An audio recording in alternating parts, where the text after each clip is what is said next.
Αγαπητοί φίλοι, αγαπητές φίλες, εταίροι του έργου, dear friends, dear colleagues, dear partners,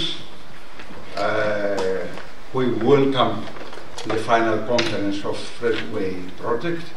Σας καλωσορίζουμε στο τελικό συνέδριο του έργου Freshway.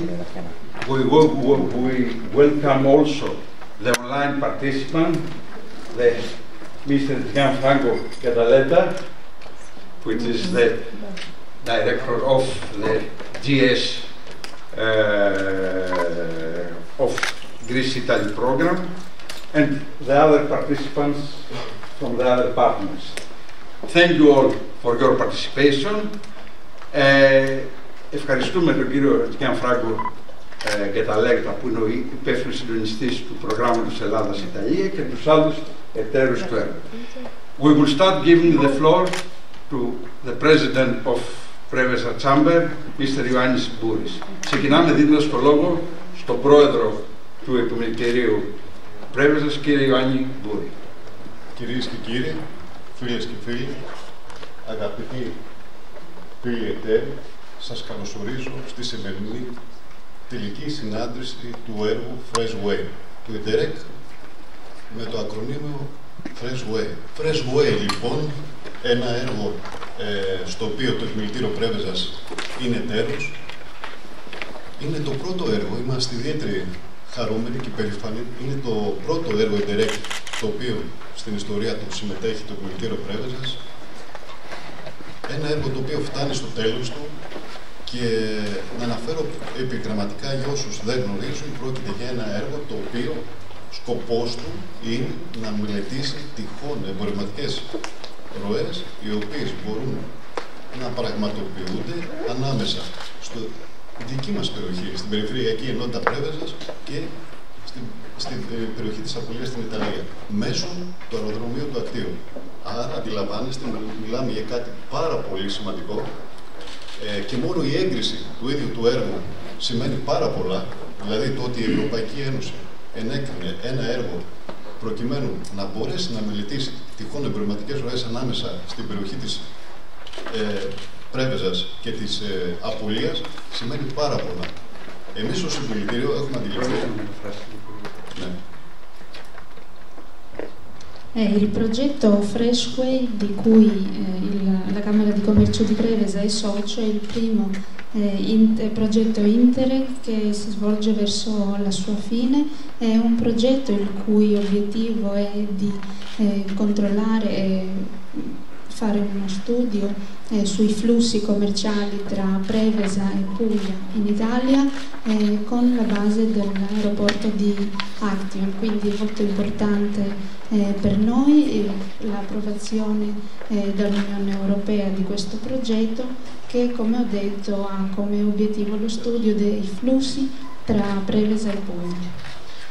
Λοιπόν, είναι ιδιαίτερη, να επαναλάβω για ακόμα μία φορά, χαρά και τιμή για το Επιμελητήριο Πρέβεζας που συμμετείχε στο πρώτο του διακρατικό έργο με ιδιαίτερη επιτυχία. Ένα έργο το οποίο έβγαλε ιδιαίτερα πολύτιμα συμπεράσματα. Και γιατί το λέω αυτό? Κύριος άξονας της πολιτικής του Επιμελητηρίου Πρέβεζας είναι η διασύνδεση, είναι η παράλληλη ανάπτυξη του τουριστικού προϊόντος της περιοχής με την παράλληλη διασύνδεση με τον πρωτογενή τομέα. Η περιοχή μας έχει ιδιαίτερης ποιότητας και αξίας προϊόντα πάνω στον πρωτογενή τομέα. Χαρακτηριστικό να αναφέρουμε είναι τα μέλια, είναι τα λάδια της περιοχής, είναι τα τυριά, τα κρασιά και πάρα πολλά ακόμα προϊόντα. Άρα μπορείτε να αντιληφθείτε κάλλιστα ότι έχουμε μία αγορά δίπλα μας, μία αγορά που τα προϊόντα μας μπορούν να ταξιδέψουν και να δημιουργηθεί η υπεραξία για τους εδώ παραγωγούς. Και κάτι αντίστοιχο μπορεί να γίνει και από πλευράς των Ιταλών εταίρων.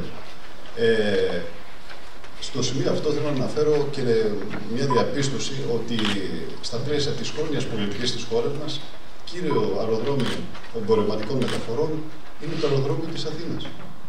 Άρα είναι αυτό το οποίο λέμε, όπου συμμετέχουμε, ότι η χώρα μας έχει μπαντάρει, να το πούμε έτσι απλά, προς τα ανατολικά. Άρα πρέπει να μεριμνήσουμε προκειμένου η περιοχή να αναπτύξει εμπορευματικές ροές από τα δυτικά, από τη δυτική μας περιοχή, και να μπορέσουμε να εκμεταλλευτούμε το εφιστάμενο δίκτυο το οποίο έχουν τα αεροδρόμια της Απολίας. Sono molto felice e onorato che la Camera di Commercio abbia partecipato in questo primo progetto Interreg con successo.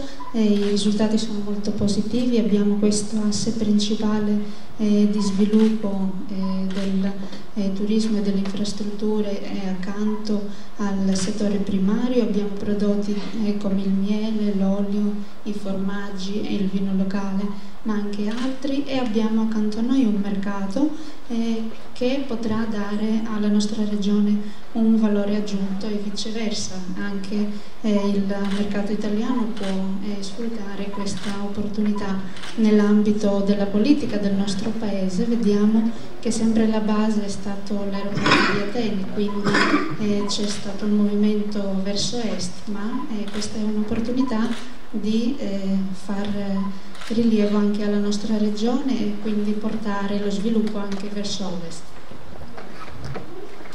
Freshway, λοιπόν, και για να καταλάβουμε κάποια τα συμπεράσματα του διακρατικού αυτού Interreg έργου, μιλάμε ότι η τυχόν ανάπτυξη εμπορευματικών μεταφορών μέσω του αεροδρομίου του Ακτείου μεταλλάσσει το αεροδρόμιο του Ακτείου σε ένα κάργο μεταφορών αεροδρόμιο, και αντιλαμβάνεστε όλοι τι σημαίνει αυτό για την περιοχή μας. Τι σημαίνει για τον τουρισμό, μακροπρόθεσμα δηλαδή οδηγείται το αεροδρόμιο σε λειτουργία όλο τον χρόνο, άρα μιλάμε για τουρισμό για όλο τον χρόνο, με μια χώρα φύλλα προσκύμενη γείτονα, την Ιταλία, την οποία εκτιμούμε το λαό τους και έχουμε ιδιαίτερα φιλικές σχέσεις και το επιδιώκουμε. Μιλάμε για μια αμεσότητα δηλαδή τουριστικών ροών προς τη γείτονα χώρα και με την παράλληλη πρόθεση εμπορευματικών ροών. Αλλά πέρα αυτού, το πιο σημαντικό, το οποίο θέλω να ακούσετε και θα μας τα παρουσιάσουν εξειδικευμένοι ομιλητές σε λίγο, είναι ότι στα πλαίσια του έργου η διαχειριστική αρχή ενέκρινε κάτι. Τι ήταν αυτό το οποίο λοιπόν ενέκρινε? Χρηματοδότησε προκειμένου να δημιουργηθεί μία μελέτη βιωσιμότητας και σκοπιμότητας αγροδιατροφικού κέντρου στην περιοχή μας. Αυτή τη μελέτη λίγο θα μας την παρουσιάσει ο κύριος Σομιάδης, σύμφωνα με την οποία θα δείτε η δημιουργία ενός αγροδιατροφικού κέντρου στη ΒΠ Πρέβεζας, αν είναι βιώσιμη, αν υπάρχουν οι υφιστάμενες εμπορευματικές ώρες που δικαιολογούν και αεροπορικές μεταφορές και το κόστος αυτής. Εγώ να κλείσω λέγοντας ότι πρόκειται για ένα έργο το οποίο είναι πάρα πολύ σημαντικό. Θέλω να ευχαριστήσω τα στελέχη του Επιμελητήριου, την κυρία Σακαλάκη Σταυρούλα και την κυρία Ράνια Κοκκίνη, τα οποία ήταν τα στελέχη από πλευράς μας που μερίμνησαν προκειμένου να υλοποιηθεί από πλευράς μας το έργο, όπως επίσης και όλους τους εταίρους του έργου. Και να αναφέρω χαρακτηριστικά το Πανεπιστήμιο του Σαλέντο, το Επιμελητήριο του Μπάρι, το αεροδρόμιο της Απουλίας, όπως επίσης και το Πανεπιστήμιο της Πάτρας. Με όλους αυτούς είχαμε μια αγαστή συνεργασία και θέλω από το βήμα αυτό να διαβεβαιώσω ότι θα προσπαθήσουμε προκειμένου το έργο αυτό να συνεχιστεί και να είναι προπομπός για ένα επόμενο έργο Interreg. Να είστε όλοι καλά.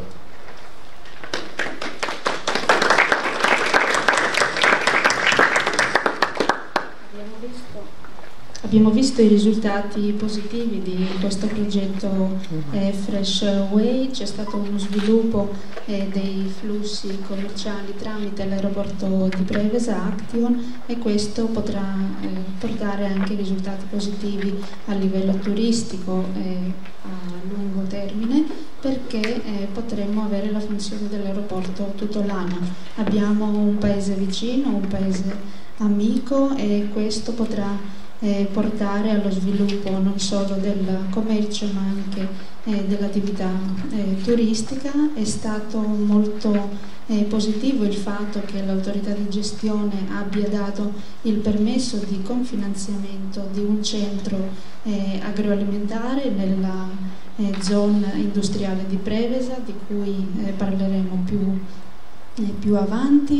Vediamo se questo centro è sostenibile, se ci sono i flussi necessari quale sarà il costo dalla sua progettazione e costruzione. Vorrei a questo punto, per concludere, ringraziare la signora Sachelacchi e la signora Cocchini, ma anche tutti gli altri soci, l'Università di Salento, la Camera di Commercio di Bari, l'Aeroporto di Puglia, l'Università di Patrasso per questa collaborazione, e vi garantisco che questo progetto porterà anche altri progetti Interreg. Grazie.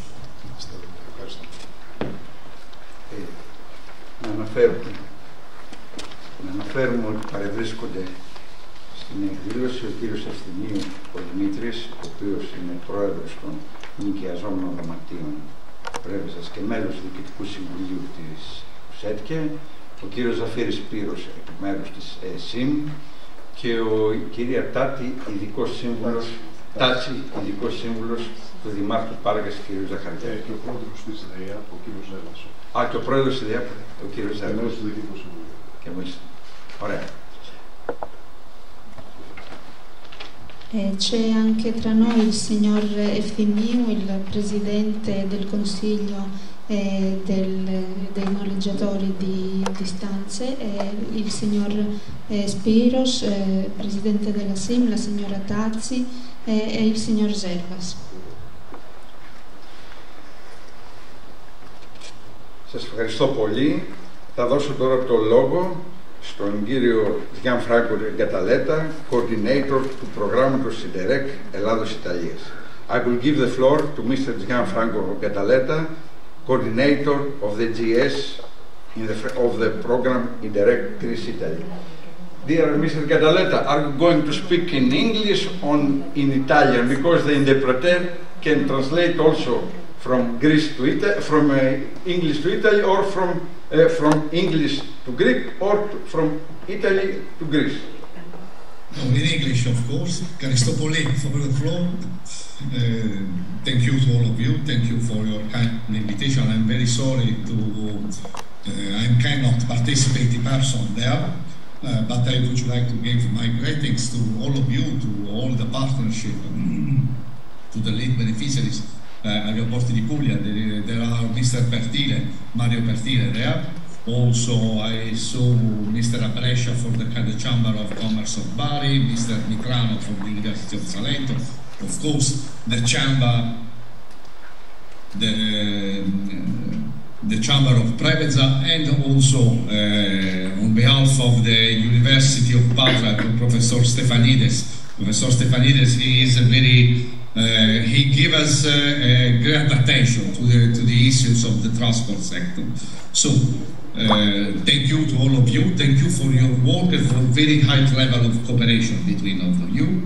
Also, I'm hoping that all of you and also the Chamber of Preveza will participate also in the new programming period.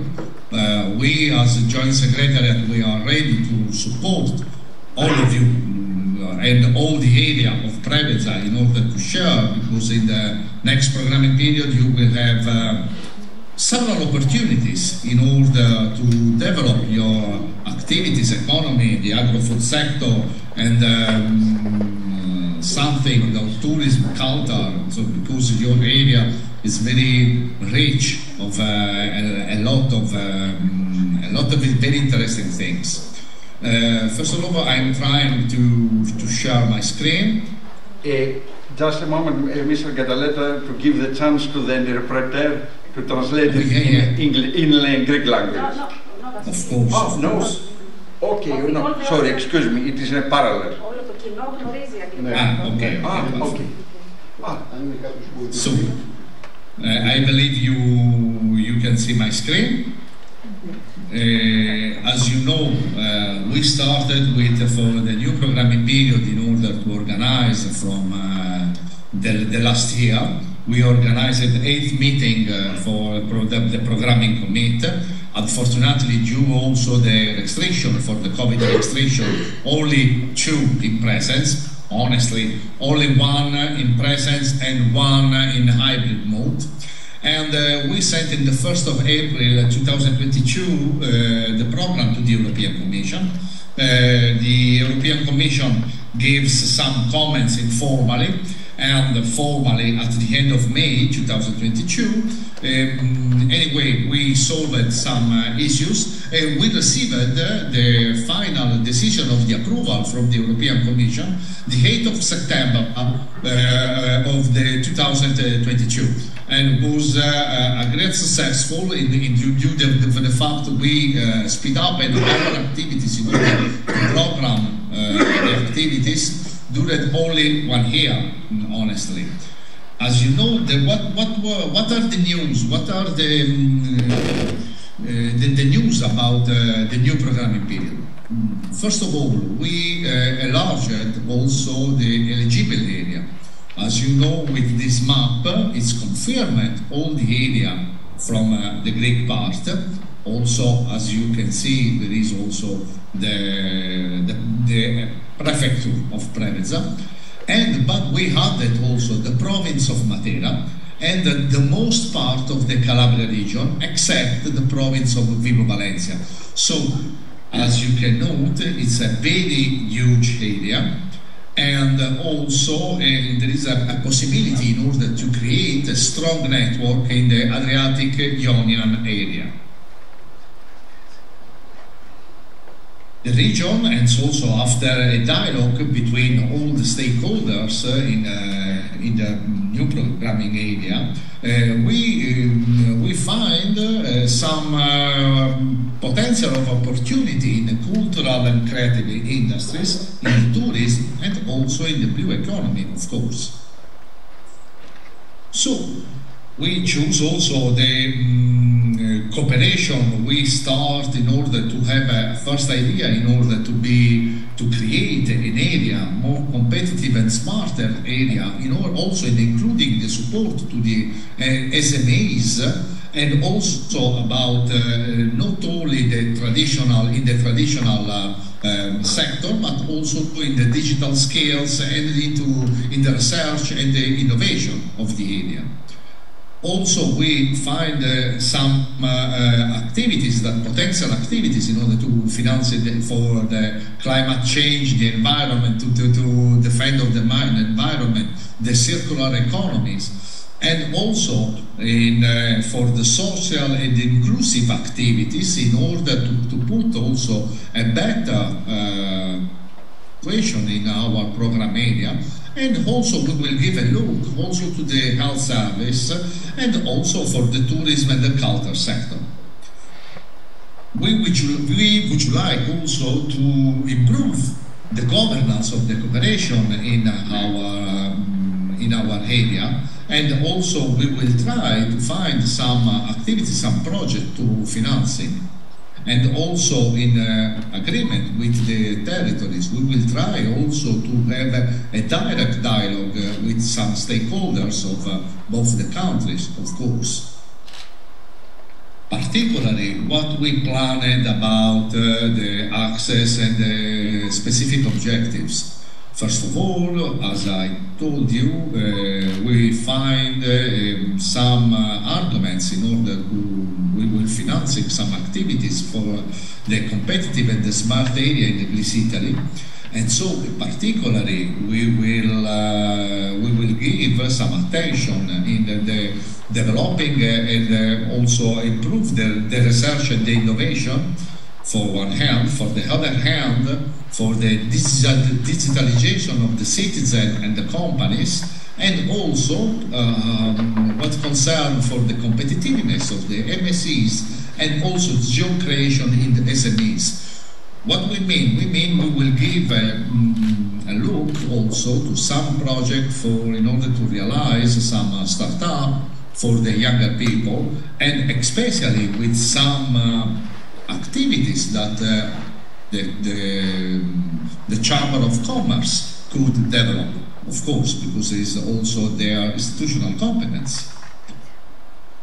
Also, we will finance some activities about the green area in order to give a protection of the environment and also in order to give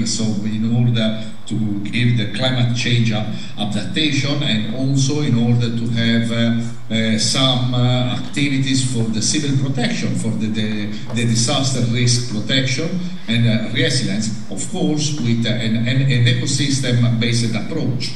Also, we will finance some activities for the circular economy, and in this case, in this specific objective, also we foreseen some activities for the green ports and the blue economy, and also some activities in order for for the preservation of the nature, the biodiversity, and some green infrastructure. After that, we have also a third tax. As you can note, we will not finance it, we will not have a specific access about the transport sector. These activities we avoid in order to put the transport sector for two reasons. First reason, because as you know, the Greece Italy program, but the territorial cooperation programs in general, we didn't have the formal notice for the state aids. And so it's a bit difficult in order to start have a real impact for the transport sector, from one hand, and for the other hand, also the national authorities didn't find an agreement in order to open the program also to the private sector.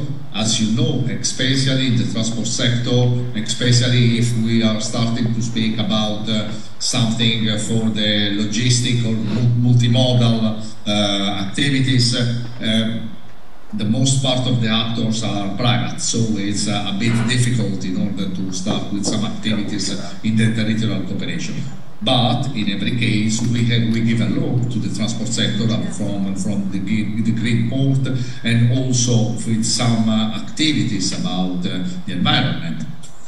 Also, we will have the third tax about the social and inclusive area, and in this case we will have also the role, the specific objective for the culture, tourism and culture for one hand, for the other hand also for the healthcare, and in every case for the health systems, in order to continue to have a dialogue between our health system, like the programming period 2014-2020, and also, of course, some activities, especially we will give a look, especially for the younger people, about the education, training, and also for the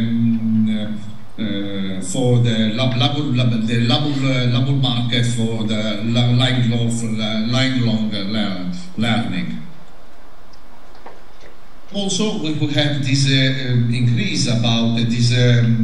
We will work also for the governance of the territorial cooperation of the area. We will have those two specific objectives in order to have a dialogue between our stakeholders for one hand, and for the other hand, in order to increase also the capacity building of the public authorities. What will be the budget? The budget, due to the fact also all the territorial cooperation in Europe received a reduction coming from the Brexit, because there was a reduction also for the budget of the European Commission. Anyway, with a great sense of responsibility, our national authorities increased the percentage of the national co-financing. In fact, in the programming period 2021-2027, we will have the 75% of the budget by the RDF and 25% from the national co-financing. I have to remember the minimum level of the national co-financing for this programming period is 20. So our national authorities, they increase it of 5%. And so the total budget, this way the total budget of the program is more or less 160 million. And this is including, of course, the technical assistance and also the national co-financing. And as you can see, this is the division between the axes of the total budget. of the program. So we will give great attention for the activities in order to defend the environment for one hand, also in order to increase our activities of tourism, culture, and also the social inclusion. But there is also an interesting budget for the competitiveness and also for the SMEs, and also in order to create some startup of the younger people. Bit less regarding the activities in order to involve the stakeholders in our dialogue, but we should also underline our area, traditional area. I mean, for the Greek regions and the Puglia region, we are collaborating there is a cooperation from more than 30 years. So our investment will be especially for the new eligible areas. That's all about the new programming period. I would like to invite all of you in order to give attention and to follow us our websites, because I strongly believe soon we will launch a call. Soon, I mean after the election period there in Greece. As you know, soon you will have the second step of the election for the parliament, and in October, if I remember well, at the end of October you will have the election for the regional and the municipalities. So after that, I strongly believe we will launch a call for the ordinary projects. That's all. I didn't know if some of you have some question. I'm here. Thank you. Thank you, Mr. Gadaleta, for your very comprehensive presentation of the new program, Greece-Italy program 2021-2027. Yes, it is sure that he gives new opportunities for the development of the cross-border cooperation. I would like to ask the audience if there is any question now in his presentation. No. So, thank you, Mr. Gadaleta. Let's go. I repeat myself, all the joint secretariat, we are ready in order to support you for some proposal, for some all, in order to continue with your experience in the territorial cooperation. And this is, of course, this is valid for all the members of your project, for all the partnership, of course. We are hearing very pleasant your declaration, Mr. Gadaleta, and surely we will prepare a proposal to submit to the new program. Thank you very much. Thank you. Let's go now to the next speaker. I will give the floor to Mr. Mario Pertile, manager of specific project of airports of Puglia, to present in brief the Freshway project. Yes, thank you. Okay, it's okay. Ladies and gentlemen, good afternoon. My name is Mario Pertile, and I am the responsible for management of special project of Airport of Puglia. I would like to thank the Chamber of Commerce of Preveza, especially the President.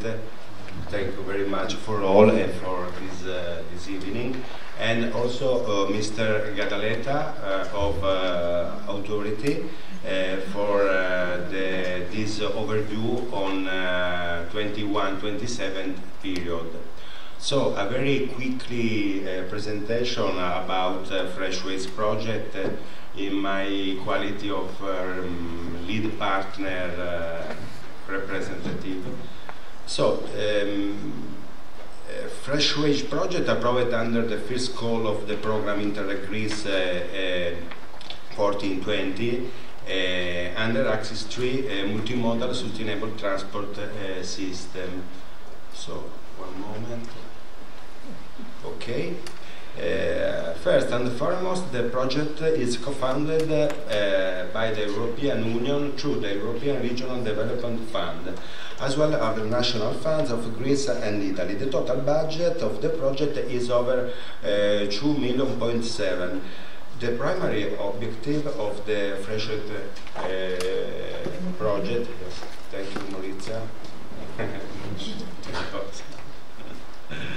The primary objective of Freshway project is to develop a comprehensive strategy that organizes the transport system between Greece and Italy.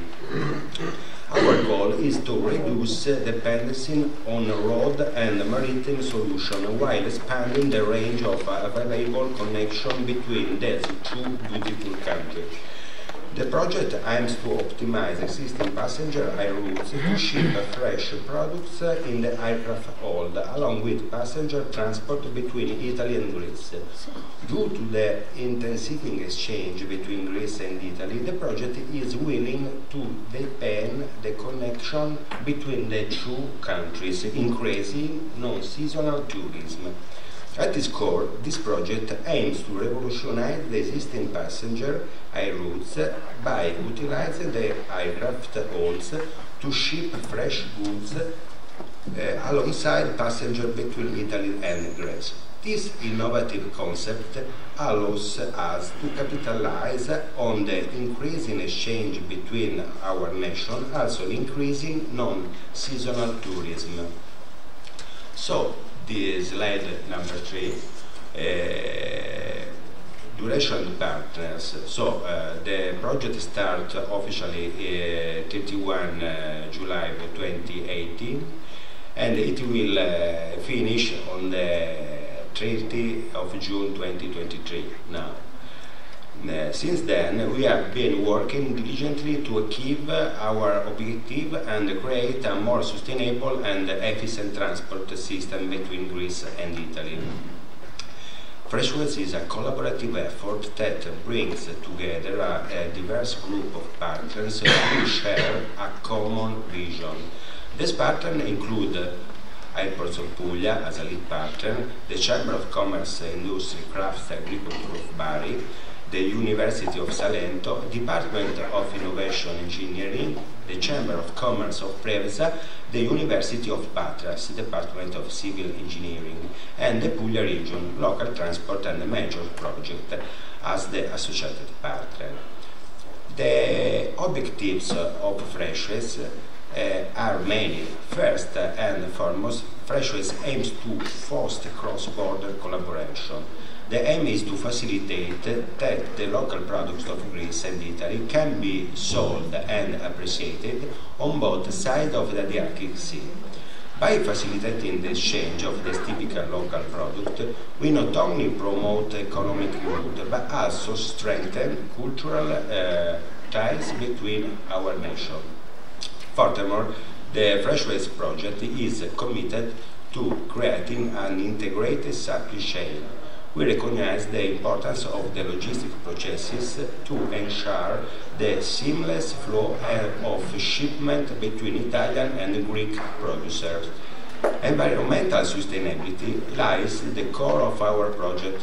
To achieve this, we propose the usage of already existing passenger flights for the transportation of fresh goods. By optimizing the use of these flights, we can reduce the carbon footprint associated with separate dedicated cargo flight. This environmentally friendly solution aligns with our commitment to a greener future. Last but not least, the Freshways project embraces an intermodal approach. We understand the importance of integrating various modes of transportation to create an effective supply chain. This includes leveraging the strengths of both road and airline transportation in Greece and Italy. By combining these modes, we can enhance efficiency, reduce cost, and provide a more flexible and robust transportation network. So, on the benefit, I want to tell firstly the project reduced the annual road freight transport within the eligible area by 33 tons.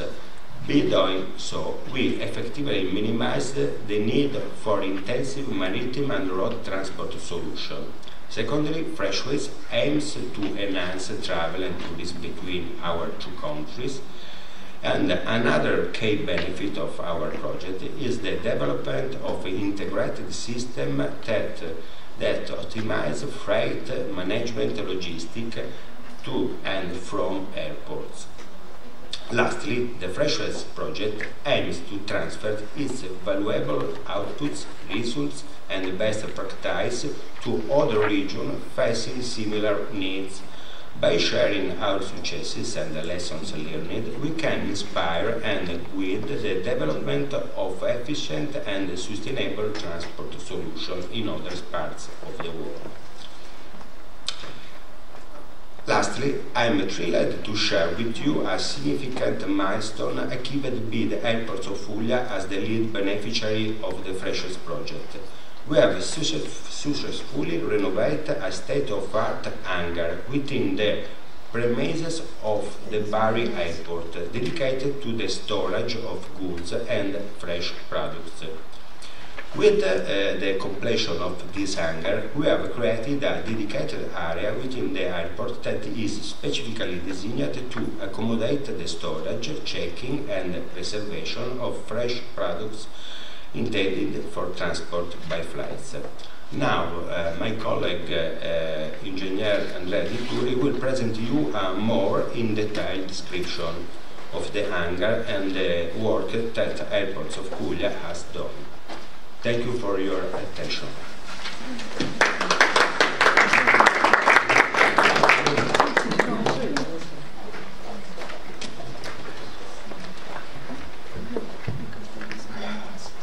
Good afternoon.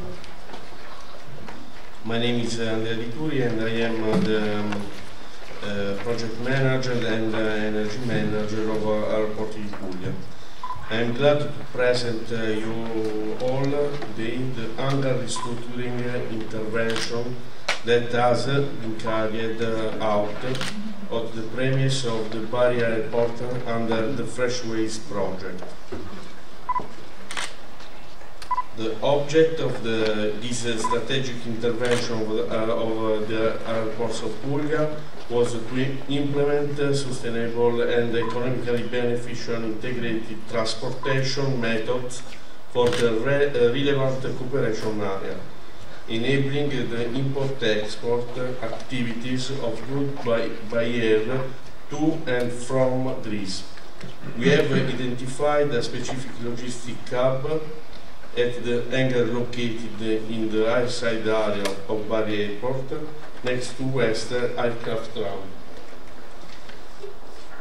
The location of the hangar at the premises of the Bari Airport is very strategic.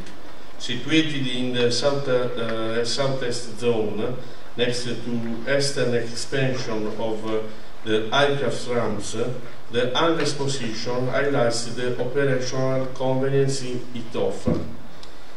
The strategic positioning of the hangar provides numerous operational advantages contributing to the overall efficiency of our logistic operation. To the northeast of the hangar, we have another dedicated facility for storing ramps and operational vehicles. This close proximity allows for seamless coordination and quick access to essential equipment. On the southeast side, we have another cargo hangar providing additional storage and handling capability. Moving toward to southeast, we have an open parking area designed for ramp handler vehicles. To northwest of the hangar, we find crucial flying infrastructure. This includes a service road next to main entrance of the hangar, providing convenient access for operation and support vehicles. Additionally, the aircraft parking area, located approximately 40 meters from the main entrance, allows for swift and efficient transfer of goods between the hangar and the aircraft. Furthermore, the nearby taxiway and the runway connectors situated around 2,500 meters away enable seamless integration of ground operation with flight operation. Lastly, it is important to add that the hangar is located approximately 300 meters from the customs gate for vehicle and 600 meters from the passenger terminal. The building consists of two bordering structures for the exclusion of activities of different nature. The hangar for the storage of fresh products and the office building. The hangar located on the ground floor has a spacious area of approximately 1,118 square meters. It's designed to accommodate the storage needs of fresh products.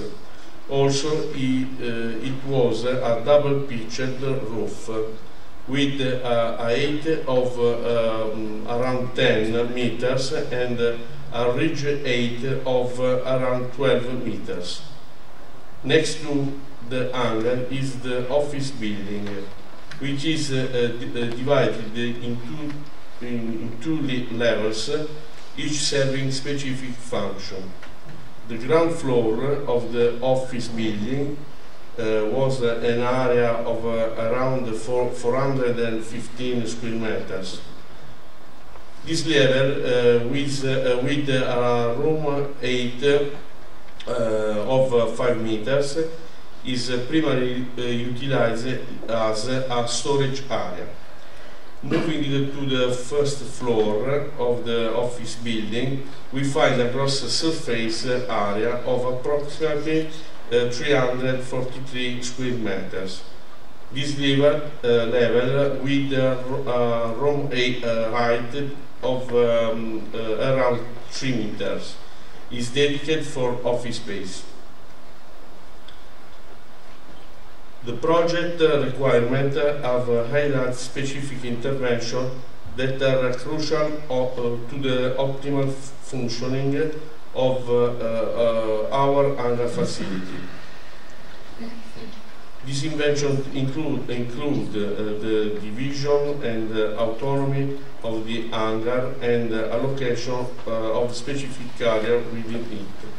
Firstly, the hangar will be longitudinally divided into distinct areas, namely H1 and H2. This division aims to ensure functional autonomy for each area, while monitoring or current permeability between the hangar and the ground floor rooms. By establishing separate area, we can exchange operation efficiency and flexibility within the hangar, allowing for independent usage of the building. Furthermore, within the hangar, we have allocated specific usage allocation for each area. Each tube situated in the outside area of the hangar is designated for the storage of goods. This section is designed to efficiently handle and store various types of cargo. On the other end, H1, located towards the vehicle parking ramp, is designated for general storage purpose. This area provides convenient access and storage options for equipment, supplies, and other resources. The construction intervention aims to revitalize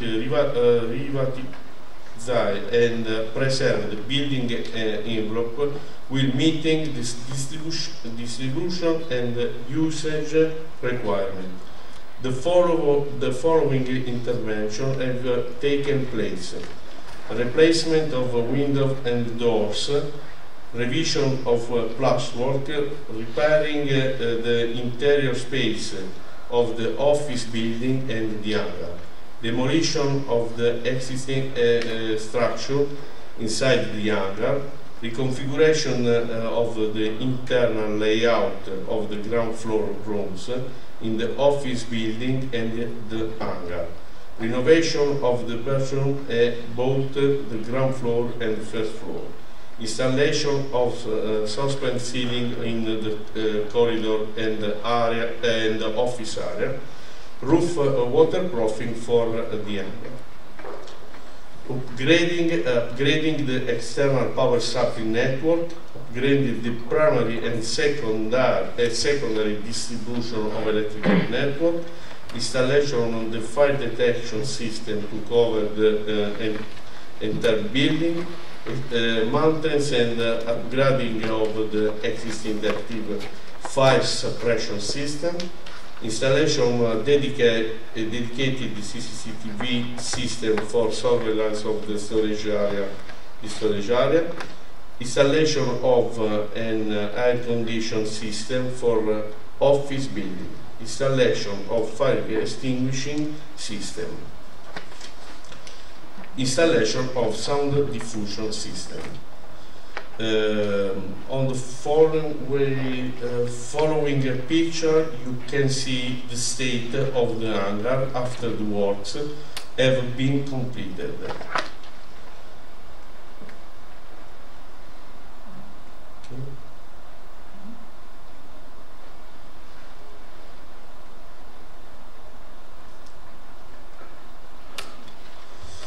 Thank you all for your attention, and especially to the Chamber of Commerce of Preveza for organizing this event.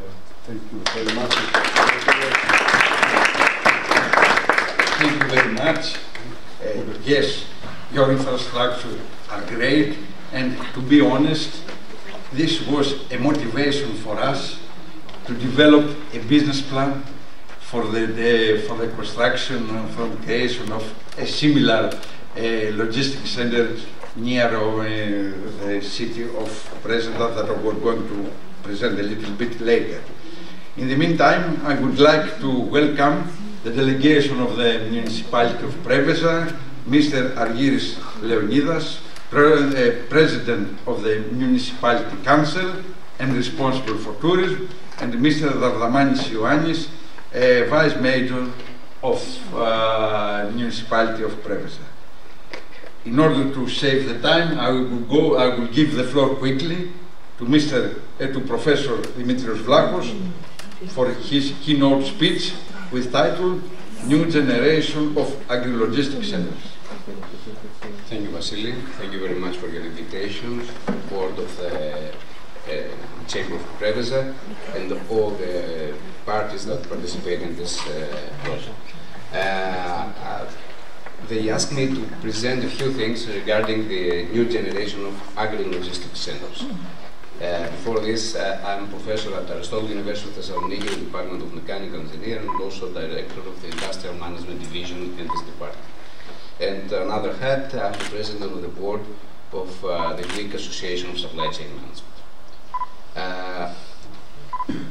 Okay, I'll say a few things about agro-logistics centers, and in order to identify what is the next generation of agro-logistics center, I'll try to identify the key trends that will shape the development of these centers.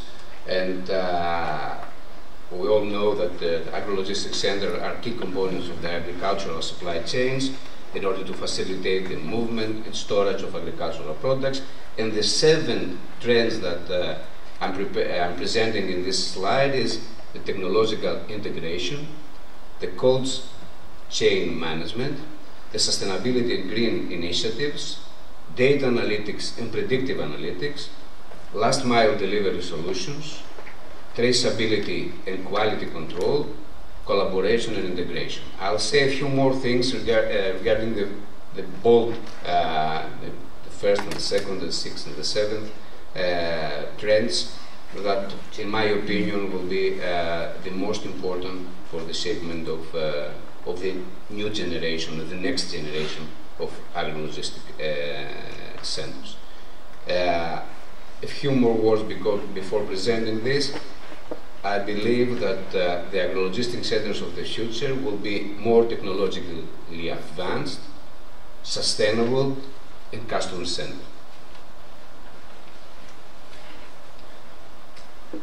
Regarding technological integration, we have a lot of technology advancements in the last years. We have the Internet of Things, sensors, we have new technology for automation and robots in the warehouses, not only in warehouses but also in the primary sector. We have robots for primary agricultural sector. Warehouse management systems, new techniques and algorithms for data analytics and predictive analytics, and also some cloud computing in order to collect information and build databases for collecting information from all stages of the supply chain and then present the outcome and to the final customer. And also have blockchain and traceability technologies. Just an example for my lab's work is related with the primary sector. Here we see an image of a field. It's an image that was taken by a drone, and then software identified the trees in this image, and then it is possible to navigate a vehicle, a robotic vehicle in this field, in the real world, and execute some precision farming activities. It's an example from the primary sector, not 100% related with, oh, this is the image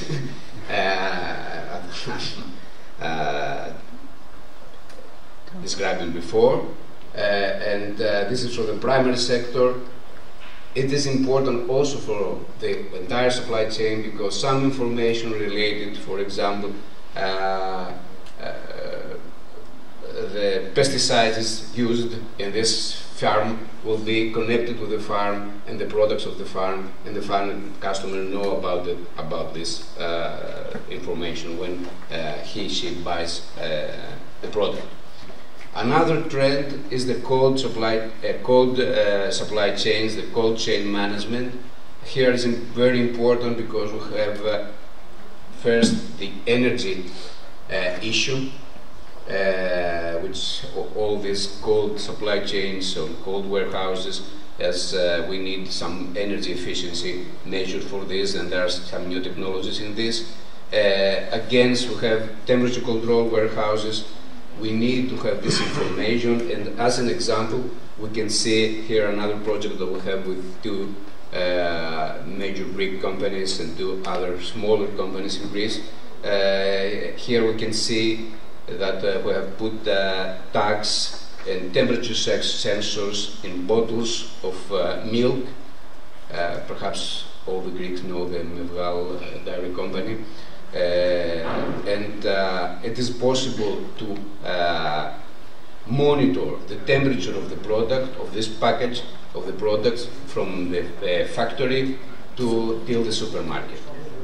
And this is an interesting project that will finish this summer, and perhaps in another opportunity I'll present some more results for this.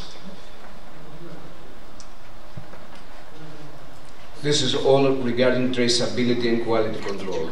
Since we're talking about food, supply chains, and it is very important to monitor the quality of the product, to be certain about the safety of the product to the end customer. Again, we can see similar technologies related with traceability and quality control. It's blockchain, RFID and barcoding, and some certifications, and again sensors and other similar hardware and software solutions. I'll skip this. we don't have a lot of time, and I'll try to be as fast as possible. The final trend that I will present is something you probably hear many times. It's related to collaboration and integration, and this project is an example.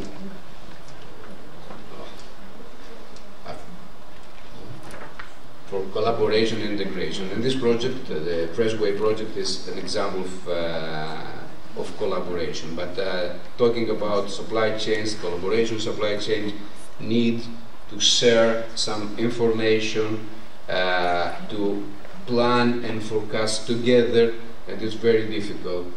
And but this is the most important challenge for many supply chains, and also the small supply chains, and in my country, in Greece and Italy also, because it's very difficult for us. I don't know what is the situation in Italy, but for Greeks it's very difficult to collaborate and work together. And we'll see if we manage to do something for this in the future.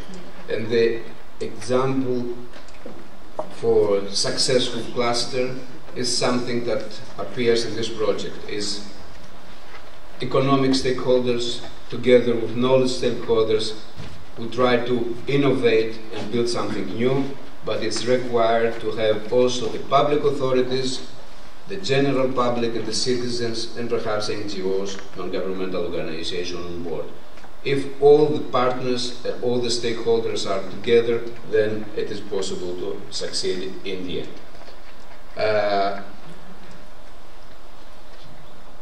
I'm very close to the end. Some final thoughts related with the Freshway project.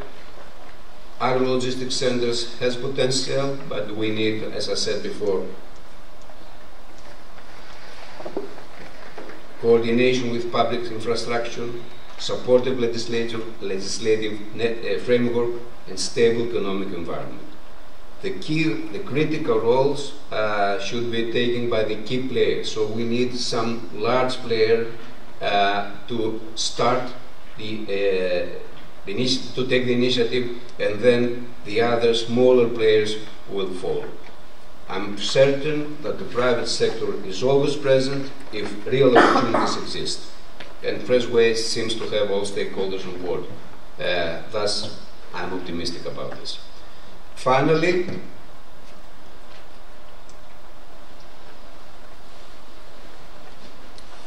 dreams are very important in our lives. So let's dream for the next minute.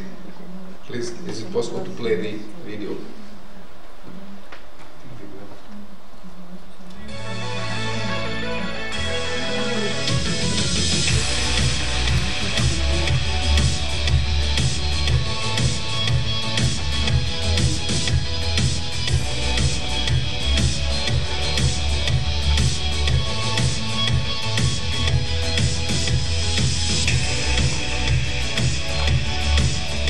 As you can see, it's a totally automated warehouse, no people working there. We're close to this, not in this.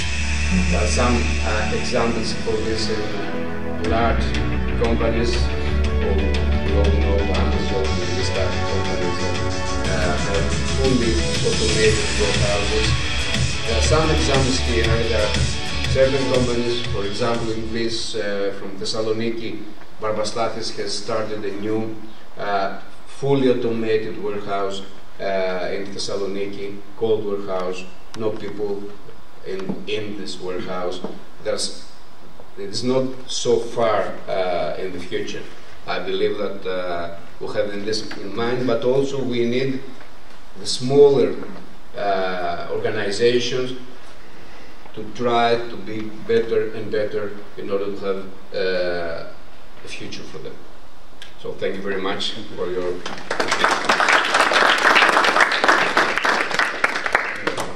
We would like also to welcome Mr. Hitis, Professor of University from Ioannina. Thank you for your participation, Professor. To go now to the next presentation, it will be an online presentation by Mr. Fabio Abresia, expert of Commerce and Industry Chamber of Bari. Fabio, the floor is yours. Dori, before to Fabio, I have to leave.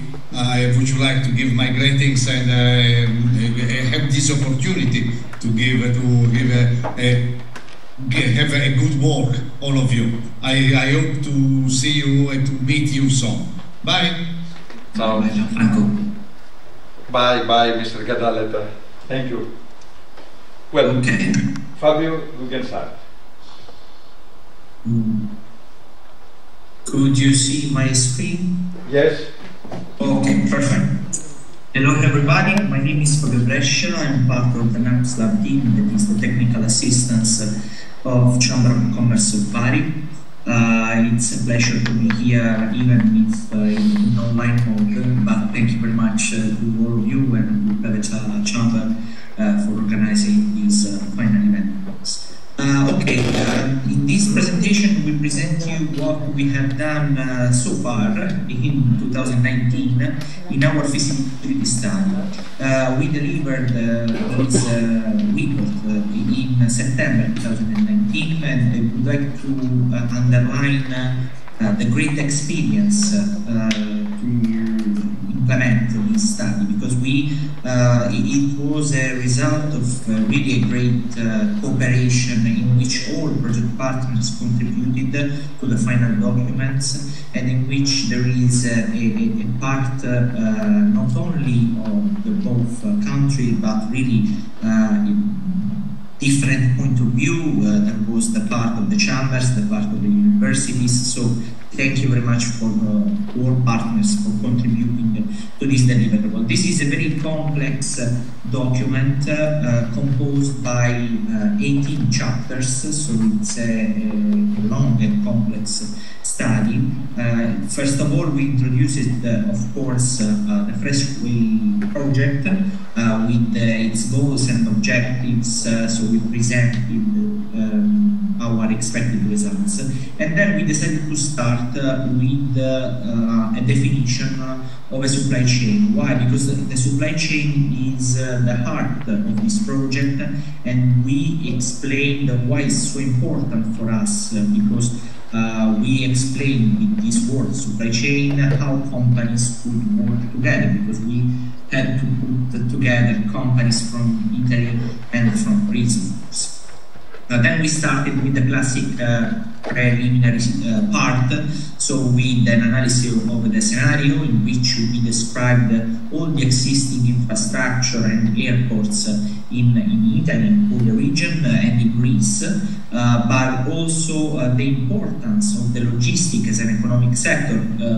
Please bear in mind that nowadays logistics contributed for 5% of our GDP, the average GDP in Europe. So transport and logistics is a very important economic sector even after COVID-19 emergency. So we analyzed all the transport systems from the inland part, so road and rail station, to maritime and airport transport.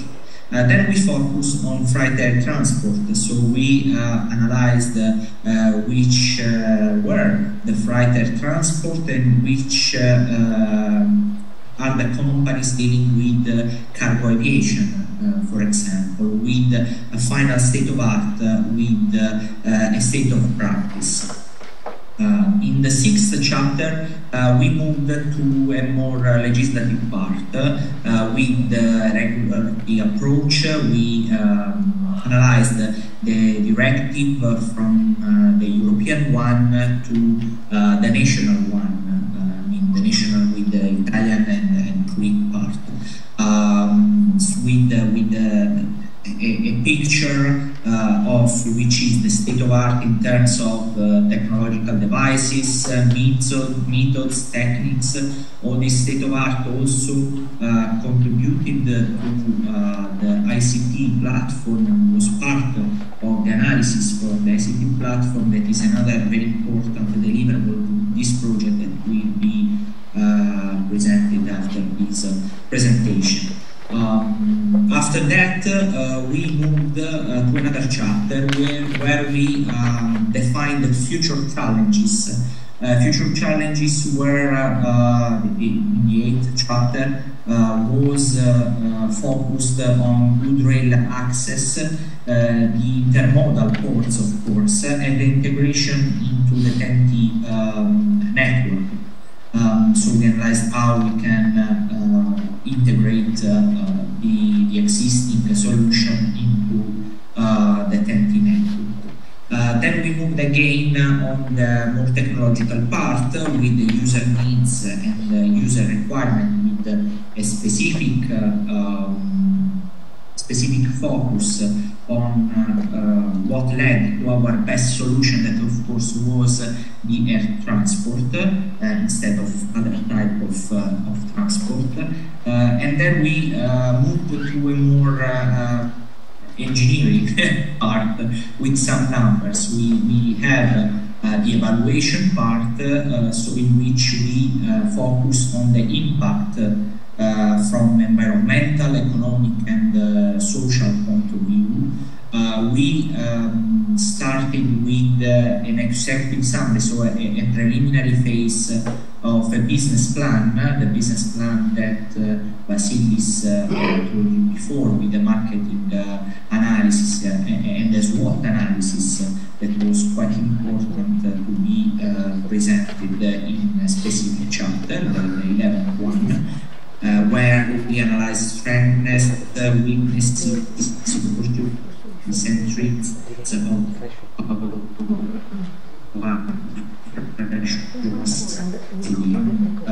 the part that is more close to the marketing. So personas analysis, here we can see some pictures of our personal analysis and our customer journey map. In these parts we try to understand which is the behavior of our ideal user, and this puts some goals for our pilot. In the last part of the study, we focused on the financial part, so cost benefit analysis, time to market analysis, that is very, very important, that is, and that is the most added value of the Freshways idea. Of course, air transport is much more fast than other modality of transport, and for our products, the fresh ones is the more adequate, of course, but it has also an impact on the environment, and we analyzed in the 18th, sorry, it's not last one, chapter, the carbon footprint, so the impact, the environmental impact of air transport, that of course is a weakness of our idea, but we can manage with some innovation that we put in this chapter. In the last one, we presented the platform, the Freshway ICT platform, that is, as I told you, a very important output of our project, and it will be presented by University of Salento, of course, and Professor Stefanides also, I think, in the next presentation. So that's it for us. Thank you very much again to this occasion and to this opportunity. I don't know if there are some questions from the audience. We have the questions and the discussion a little bit in the end of the, of the presentation. So thank you very much, Fabio. Now we will have a very short break of 10 minutes. I would like to remind that at 8 o'clock we have an excellent gastronomy event, and I encourage all of you to stay and to participate in this event and to taste. Έχουμε 10 λεπτά διάλειμμα και σας ενθαρρύνω να θυμίσω σε όλους ότι στις 8 έχουμε ένα εξαιρετική γαστρονομική εκδήλωση και σας ενθαρρύνω όλους να παραμείνετε για να γευτούμε γεύσεις από Ελλάδα και Ιταλία.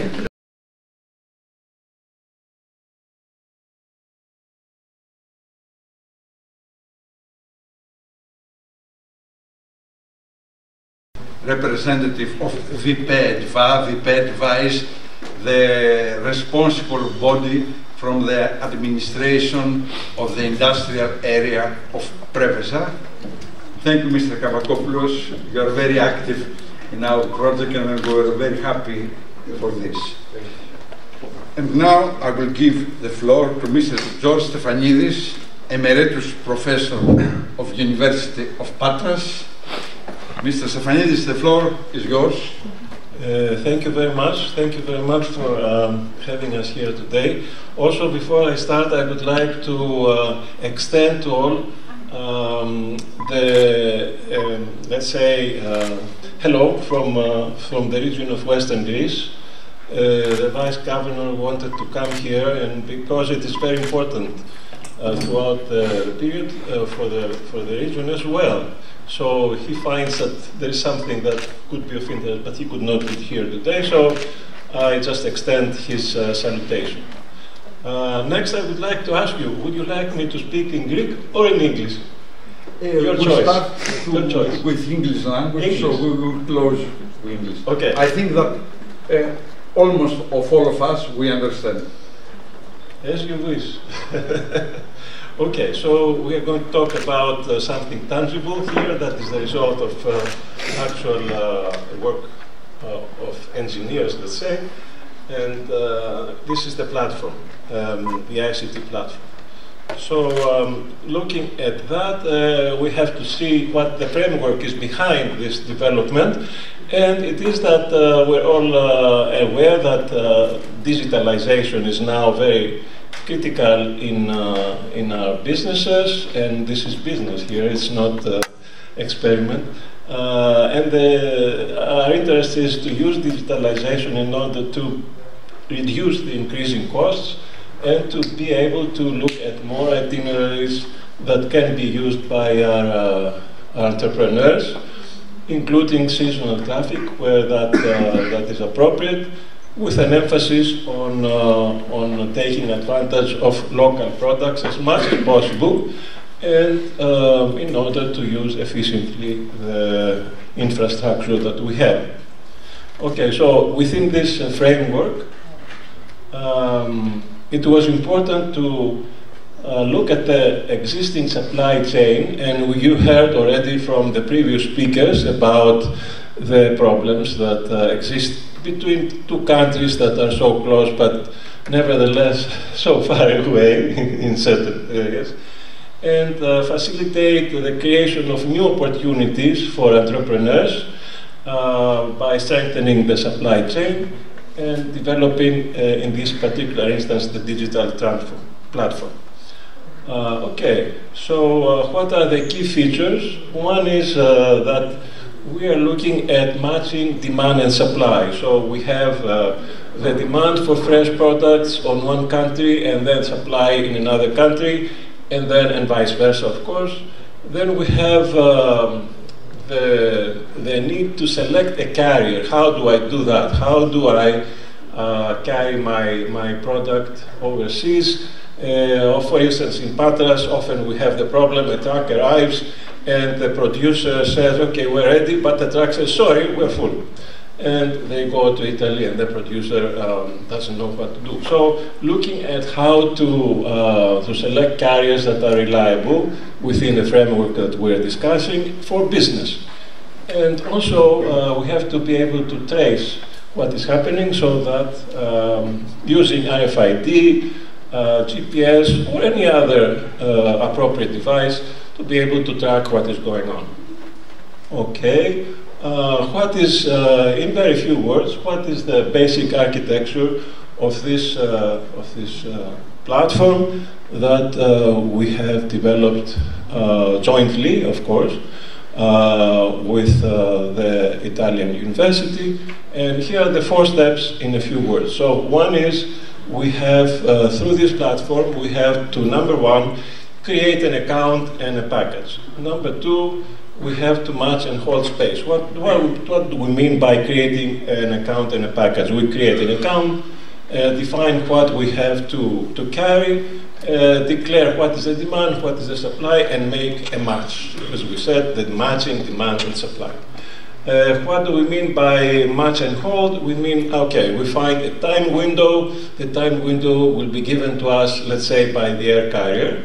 And then, because this time window may evaporate, the carrier will say, okay, if you don't come to us by that time, then, because remember, we're talking about mixed traffic. So they're going to give up the hold and give it to passengers. Okay, then we match the need to the flight and book the space which we have to pay for afterwards. Okay, in the next 2 steps, we have then to book and transfer, which means that the producer now decides to transfer and transport the appropriate product by booking a shipment. And then in the last step, it is like the 3rd step, but the producer can also book the shipment at this point from where it is to the airport destination and then to the final destination. In all of these steps, it's important to say that business-wise, we are very interested in evaluation. So what is happening has to be evaluated by the users, and it collects a number of stars according to how good the quality is. Okay. Next, we're going to, let's see, can we move to the next? Okay. Then it is time now to just, in a few words, say how to enter the platform. This is what you see when you enter the platform. And now I think it's time to look at something. Do we have a video here? Yes, there are videos. Okay. Would you like to explain that? Yeah, it's okay. It's not playing. Microphone? Yes, thank you. I think it's playing, right? No? Yeah. Why? Can you play? Yeah, can you play it? No? It went to the next one. It wasn't showcase. It's supposed to be a video. There's no video here. It's okay. We're gonna say it was supposed to be a video. Yeah, each slide was a video for each different type of stakeholder that is using the platform. Here we had to showcase how it's going to be entered. It was uploaded already in the presentation, that's why. And you could be able to see the specific steps that had to be used to create an account, log in and register with your information, and then we had a video about the producer and the carrier, the modification that we had to make based on the needs and exports, based on their profile, the framework that we use, and also how each profile is made, so what information each different user can use and see when they enter the platform, like the documentation of the categorization of the products that we had studied using the feasibility study that was mentioned earlier, and also we had the optimal choice for airports, etc. And of course we can continue, since the videos are not playing, it's okay. We can continue with more information about the carriers. Okay, so thank you anyway. Okay, sorry it didn't work, but I could get a basic idea. So what can the carrier do in this process? The carrier can view all the requests that come up, and they include requests for a producer that wants to go to the airport, and then on the other side, they need to go from the airport to the final point, which is the consumer. There is a filter that filters the requests, and that is done based on which is the airport, what of origin, what is the desired destination, what is the start date, what is the end date, so that there is a time window that is appropriate for the user. And so carrier can look at all this information, and there's a form to fill out, as you just saw a little bit in the platform. Okay, and the offer is submitted. It's important, as we mentioned earlier, that the whole process is being evaluated. So it's not something that happens without feedback. For instance, the producer can access the page where he can evaluate the consumer, and vice versa. And so when there is an offer, when there is an offer accepted, okay, the producer can also evaluate the carrier. How did the carrier behave after, of course, they accept an offer? And the consumer, similarly, can access his own page and can evaluate the carrier after the whole transaction is finalized. Okay. Of course, there is an administrator in the whole process. The administrator can add, edit, delete a number of things. I'm not going to talk about the individual items, but he has an overview, he or she has an overview of the whole system all the time. So there is an administrator. Okay. Next, what do we see as our objectives from this work? Okay, here's a short list. We want to be able to track what is going to be delivered. We want to not lose items in the process. We want to help the facilities with the storage. And we want to know where everything is all the time. Of course, we can use cloud for this. And cloud, of course, has its own risk, so that's another story. But the whole thing has to be very quick. And of course, we're not going to threaten jobs. Actually, we are trying to ease the jobs of those who are currently working. Okay, so let's look at the hubs. In the departure, we basically recognize that the truck has, after moving, has arrived at the airport, and or any other hub, doesn't have to be an airport, and that the order has been automatically checked. If there's a problem, there's information. That's at the departure. Then at the arrival, the truck is waiting, that has to be checked, and the client is notified of the upcoming delivery when the product leaves the hub to go to the client. Okay. And the last mile, okay, here we have the necessity to track at the last mile. The client is informed on the delivery, and it's important for the last mile because there are cities like Lecce, for instance, or other cities anywhere that do not allow the free movement of packages, or in fact any trucks within the city. So it's important to see how can this be done. We did not cover that aspect. In other words, we did not work with the robotic aspect, you know, a specific robot that could be a robotic car, could go in a non-invasive way, for instance. We didn't cover that. But it's something that remains to be done in the next project. Okay. So next, what are the challenges? Having seen all this and done all this, number one is the challenge of regulations. So we have to navigate all the regulations for each country. In this case, we have 2 countries, but of course this could be done equally well, let's say, in transporting these products, say, to Austria or Switzerland or some other market. So the extent to which we can benefit from the results of this project is very large indeed. And of course we have to realize efficiency in the transport, and we're talking, remember the title of the project, fresh.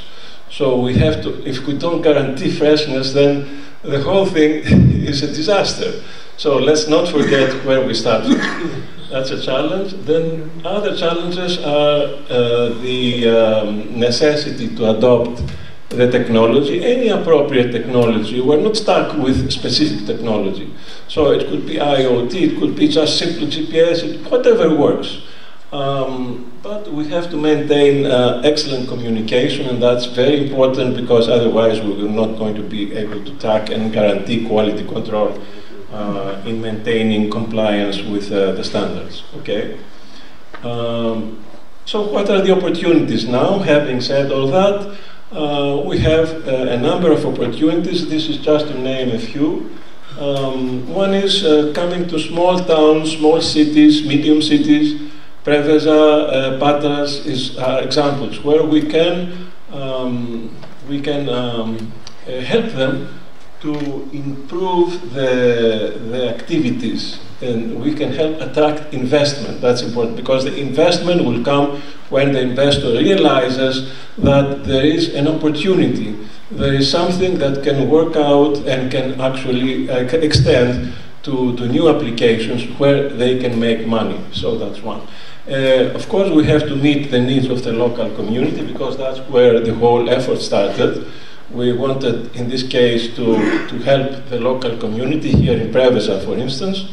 In this case, of course, we want to use new technologies. As we said, we have this an opportunity. It could be any new technology is appropriate, but we also have to use collaborative infrastructure, as we have heard earlier today very nicely from the airports of Bari. The new infrastructure there is very impressive, and it is an example of what can be done in the process of cooperation for a common goal.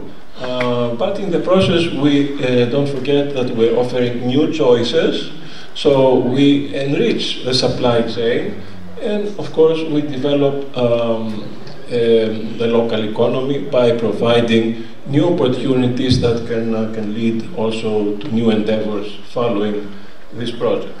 And finally, what are the benefits?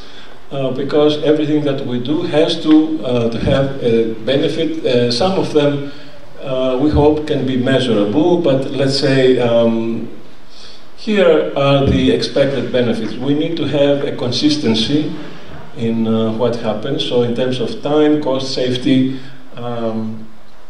and we have to have low reliance, not zero reliance, low reliance on human intervention. And we have, the benefit is we can also track, we can monitor, we can monitor and assure high quality of service, and therefore work towards economies of scale, and that is the promise for the investor, economies of scale. And this is, don't forget, this is an example that, that we have already witnessed here, with a cooperation of all types of partners. And here we have the quadruple triangle working at its best, which is the private sector, the public sector, the civil society, and research. And of course, finally, but also very importantly, is we want to support the entrepreneurship. In other words, we want to let the community begin feeding itself, learning from the process, and actually starting something new. When the community starts something new, which did not exist before this project, but it is an outcome of benefiting and understanding how this works, then I think we can say we have been successful in improving quality of life. So we hope to extend fresh ways in the future with the support of all. Thank you very much. Thank you, Professor. Now we're going to give the floor to Mr. Vito Mitrano, Research Fellow of University of Salento. Good evening to everyone. Do you hear me? I'm Vito Mitrano, and I'm a Research Fellow at the University of Salento. I now share my screen.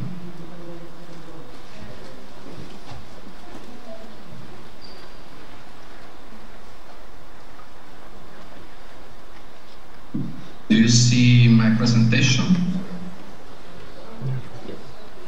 Yes. Okay. So, first of all, I want to thank you for the opportunity to participate in this interesting final conference of the Freshway project. I'm Gioia Mitrano, I'm a research fellow at the University of Salento. The University of Salento aimed at development of basic and applied research with 8 different departments.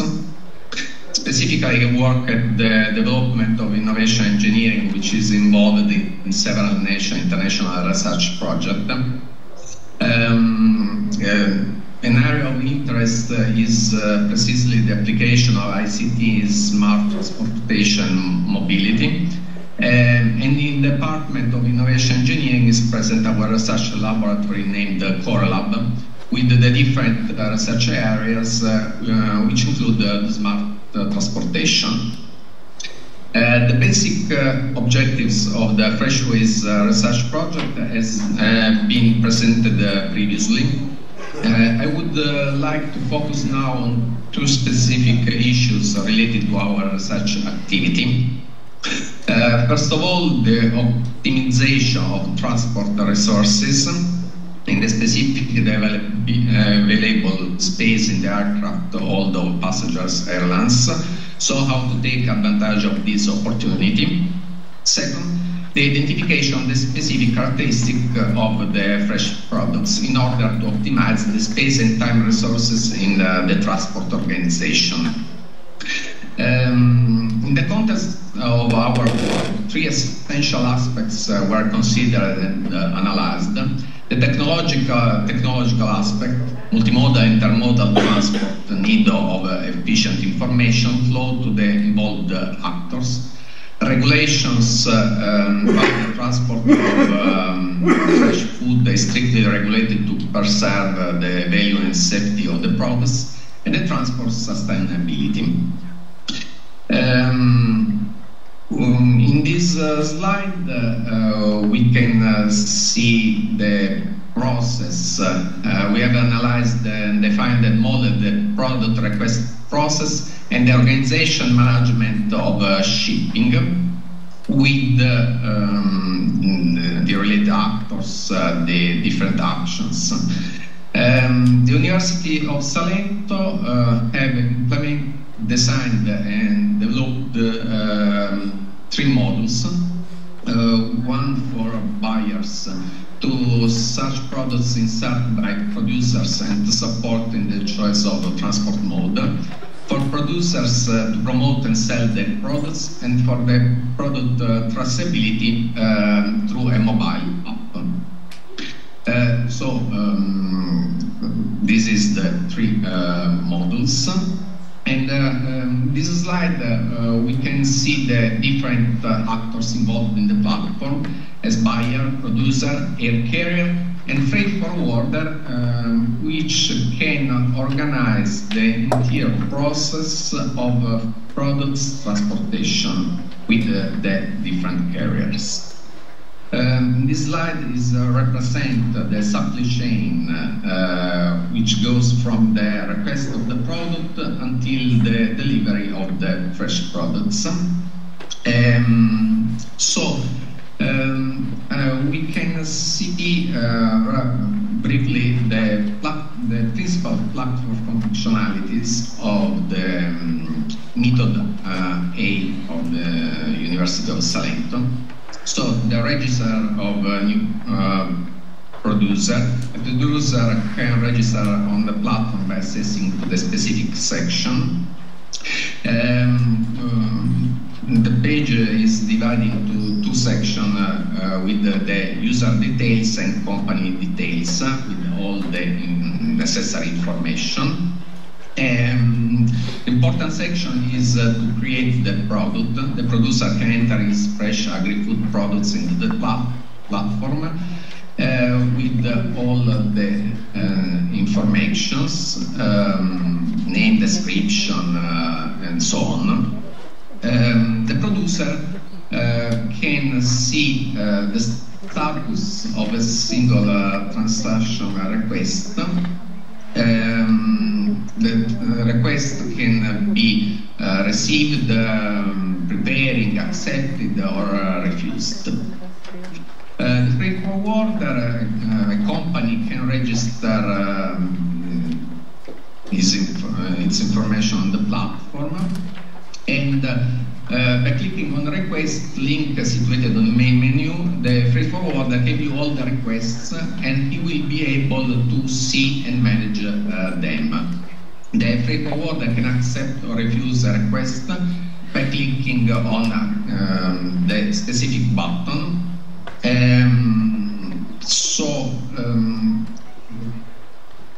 It's important to see that the platform permits to create a new fresh weight transport mode. So in fact, the fresh waste transport is a tool containing the link between the three kinds of shipment. The first shipment, land transport between the producer and the departure airport. The second shipment between the departure and arrival airports. The third shipment, land transport between the arrival airport and the buyer. We can see that the platform permits to create also a land transport and air transport, and create the freight forwarder can insert the information about the pricing of the products. In the last part, we can see that a company buyer can register on the platform by accessing the specific menu.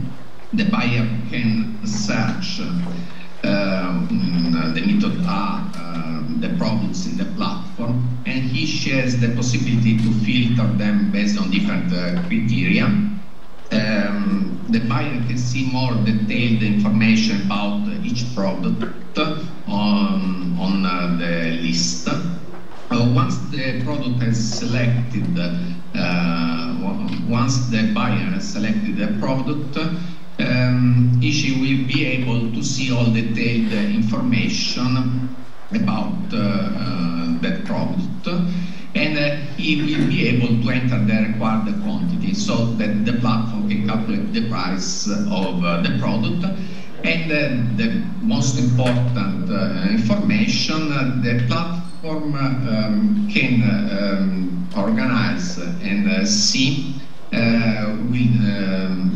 will be displayed the time price estimate comparison table called the shipping method, with all the alternative transport modalities available for each freight forwarder registered on the platform.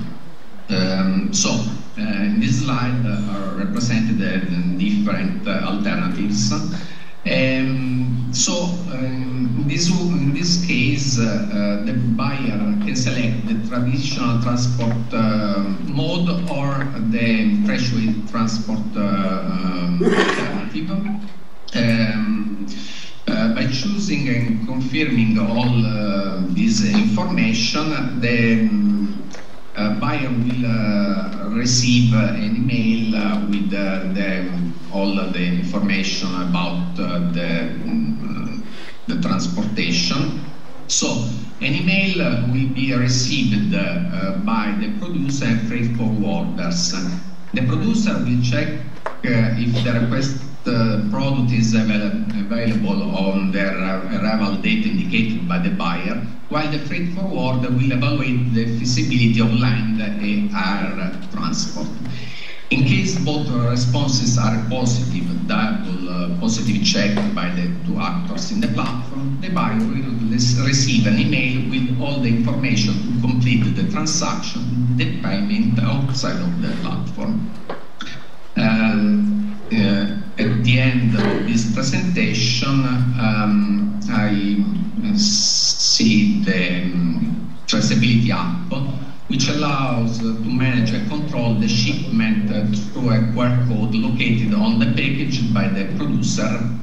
The operator in charge can scan the QR code applied on the package by the producer in order to capture the EPC electronic product code. This is the app for traceability. Thank you for your attention. Thank you very much, Mr. I will go now to the final presentation. I will talk about just a moment.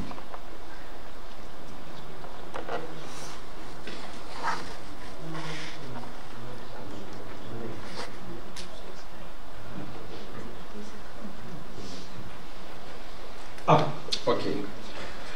Well, I will present the business plan for the creation of an agrologistics center in the Preveza industrial area.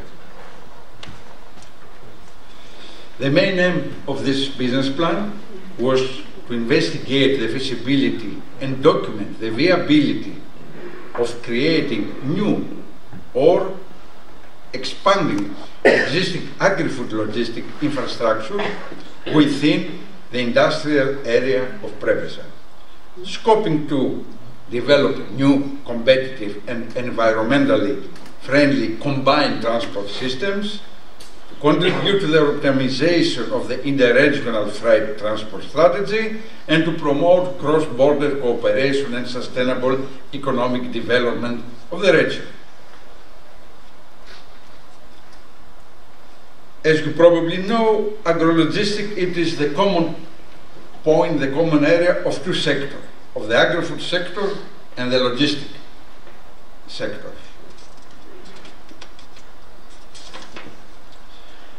The agrologistics cover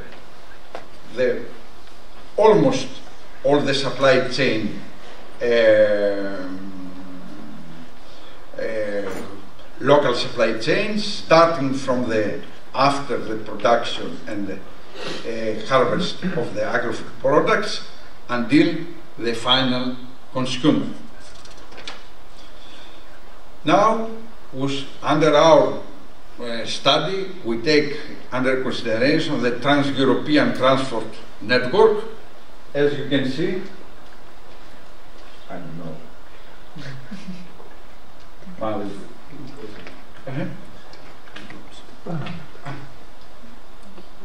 As you can see, here we are in this point to close the two regions. As you can see, we are a very important corridor, European corridor, who links the Puglia with the West Greece, so we play a key role in the geography. Also, there you can see the TNT corridors in Greece. Also, here we are, you see the main corridors. We are in Preveza, too close to the Ionian Road, too close to the Gratia Road, too close to the Igumenitsa port, too close to the Actium airport. So the location, it is very, very proper. Let's go now a little bit to the short analysis of the area. Okay, and the strength points is that we have modern road connections via Egnatia and the Ionia routes. We have air connections thanks to the proximity to Actium airport. We have ferry access thanks to the port of Igumenitsa, which is very close. We have a significant fishing production and also agri-food and livestock production. So we have a very, very important agri-food and aquaculture production. But we have weaknesses. First of all, that we don't have so sufficiently developing supporting infrastructure in the agricultural sector and also in the manufacture of the agricultural products. We have some of them infrastructure are old one, and we need to modernize them. Also, it is a common problem in the whole Greece, but in the whole country, but also in the whole Europe, that we have a reduction of the agricultural production, and also we have a reduction of the employment in the agricultural sector. And finally, we have significant gaps of cooperation along the local supply chains. But we have opportunities.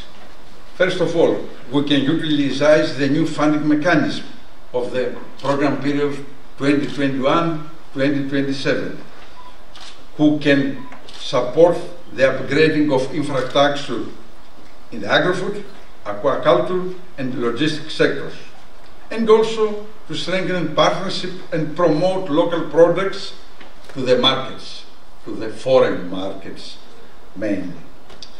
We have also available products quality certification schemes, PDO, PGE. We can utilize them.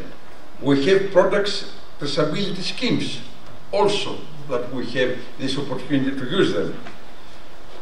We can create synergies with universities and other agencies of agri-food sector, like the partnership of this project. And also, there is an increasing awareness of fresh food consumers on environmental protection issues, on energy saving issues, and also on issues which has dealing with the protection of the public health. But from the other side, we have threats. First of all, we are not alone in the world.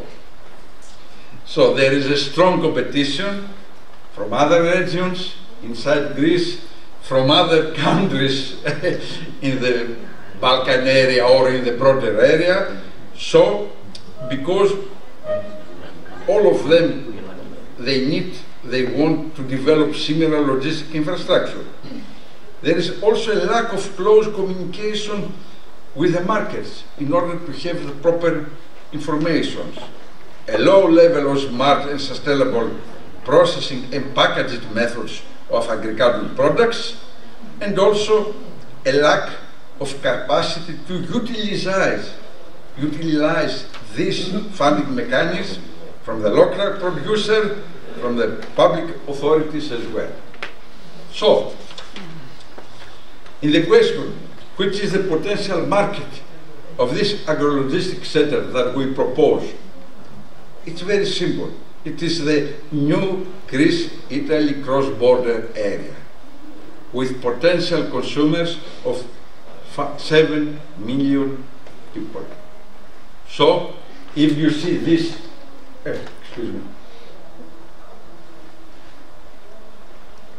big view, you understand that we are here,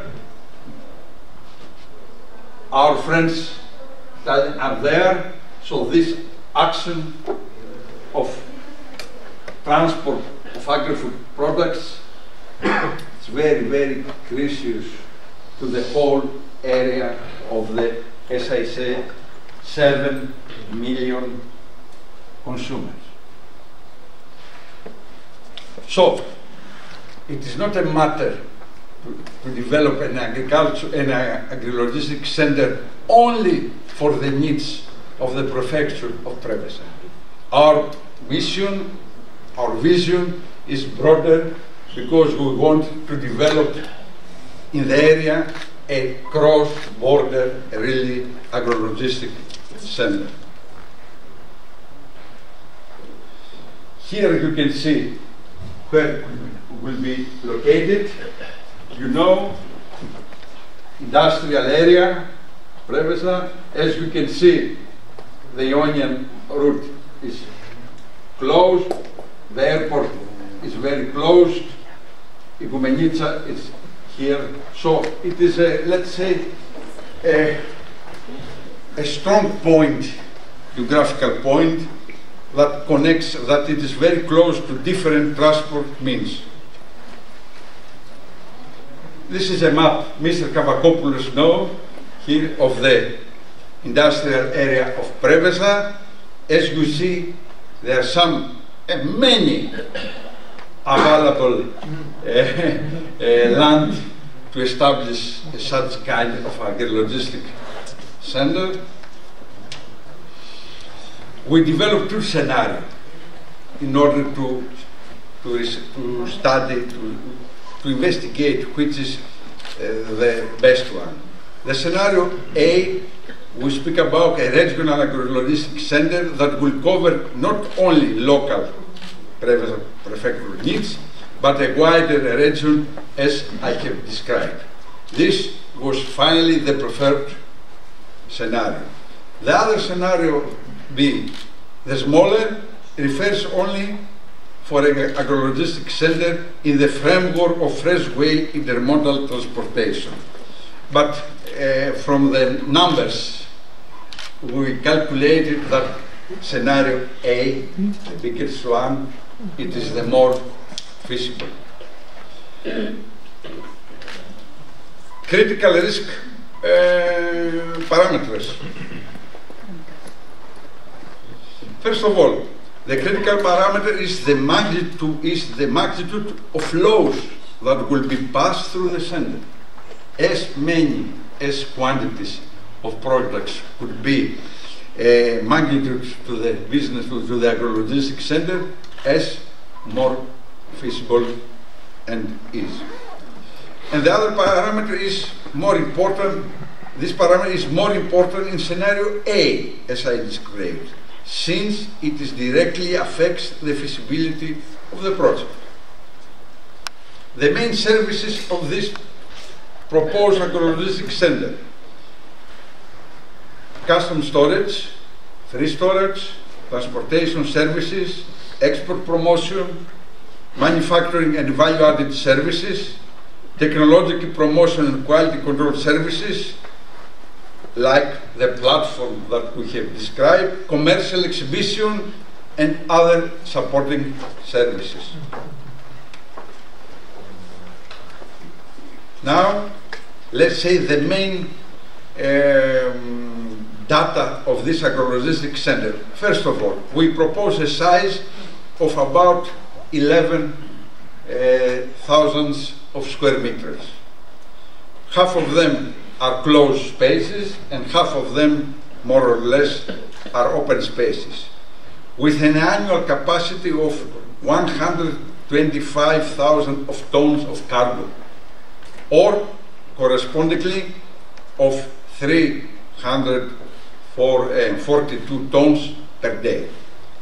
The proposed investment cost, it is about 6 million euros. The proposed funding scheme, it is 50% private contribution, own funds and loan, and 50% of public subsidies. This very important parameter, because with no strong public support and public financial contribution, it is not feasible to create this agro-logistic center. So, we should not see as a single private investment, but as a strategic investment in the area, who needs to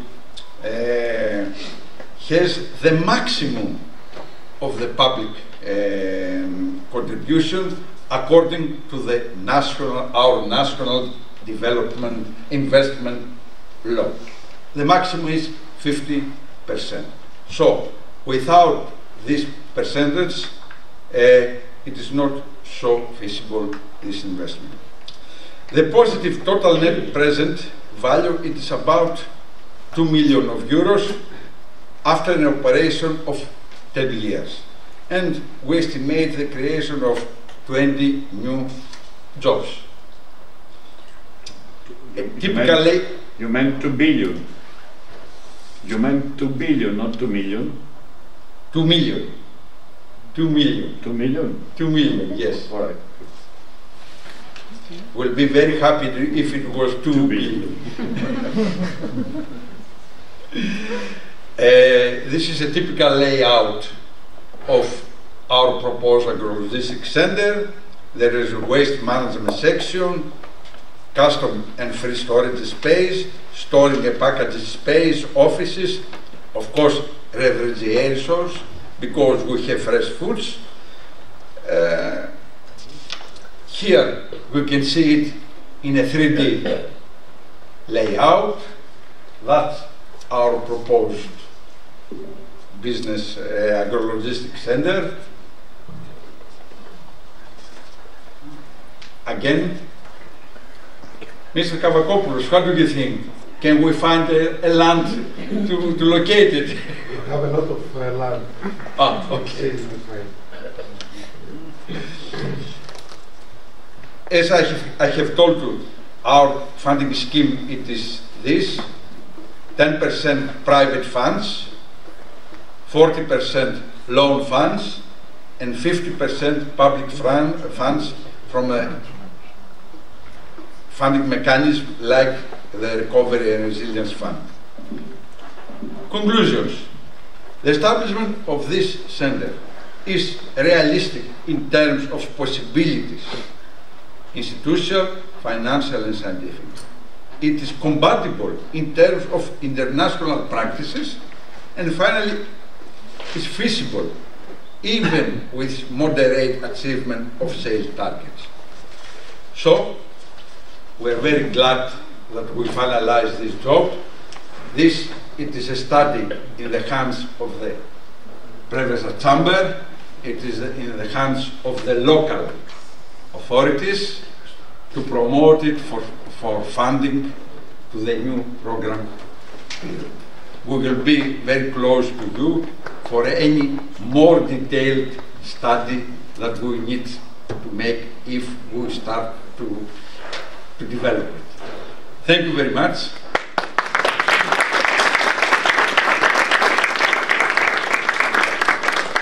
So, we have finished. Now we will go upstairs to the balcony. We will have the gastronomy event. Please follow us to have a very interesting and very pleasant night. So, thank you. Thank you very much.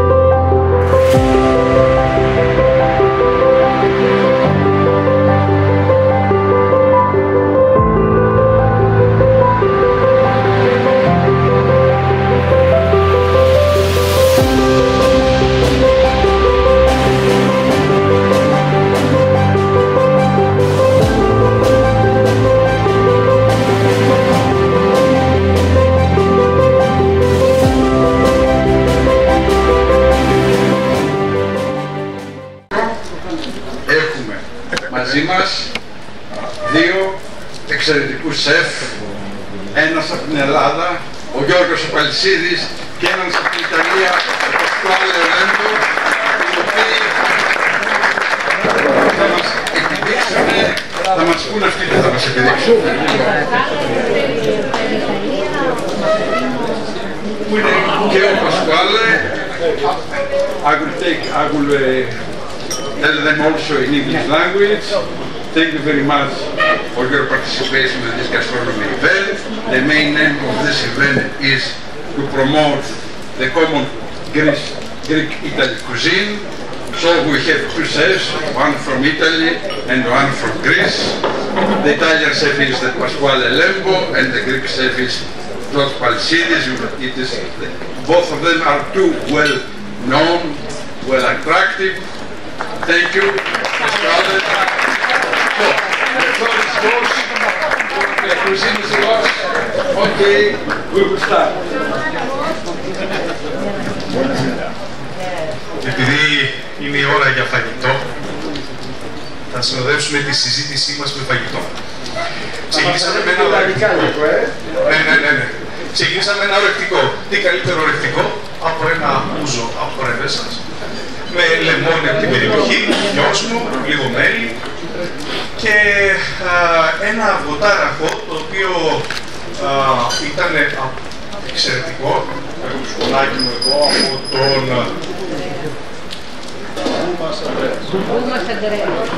όχι, ο Χοφ Ορέστης. Όλντε, ναι, εξαιρετικό. Το δοκιμάσαμε σε μια εκδοχή με το σίκο. Δύσκολη η συνειρμή αυτή, ξηρό σίκο της περιοχής με αυγοτάραχο.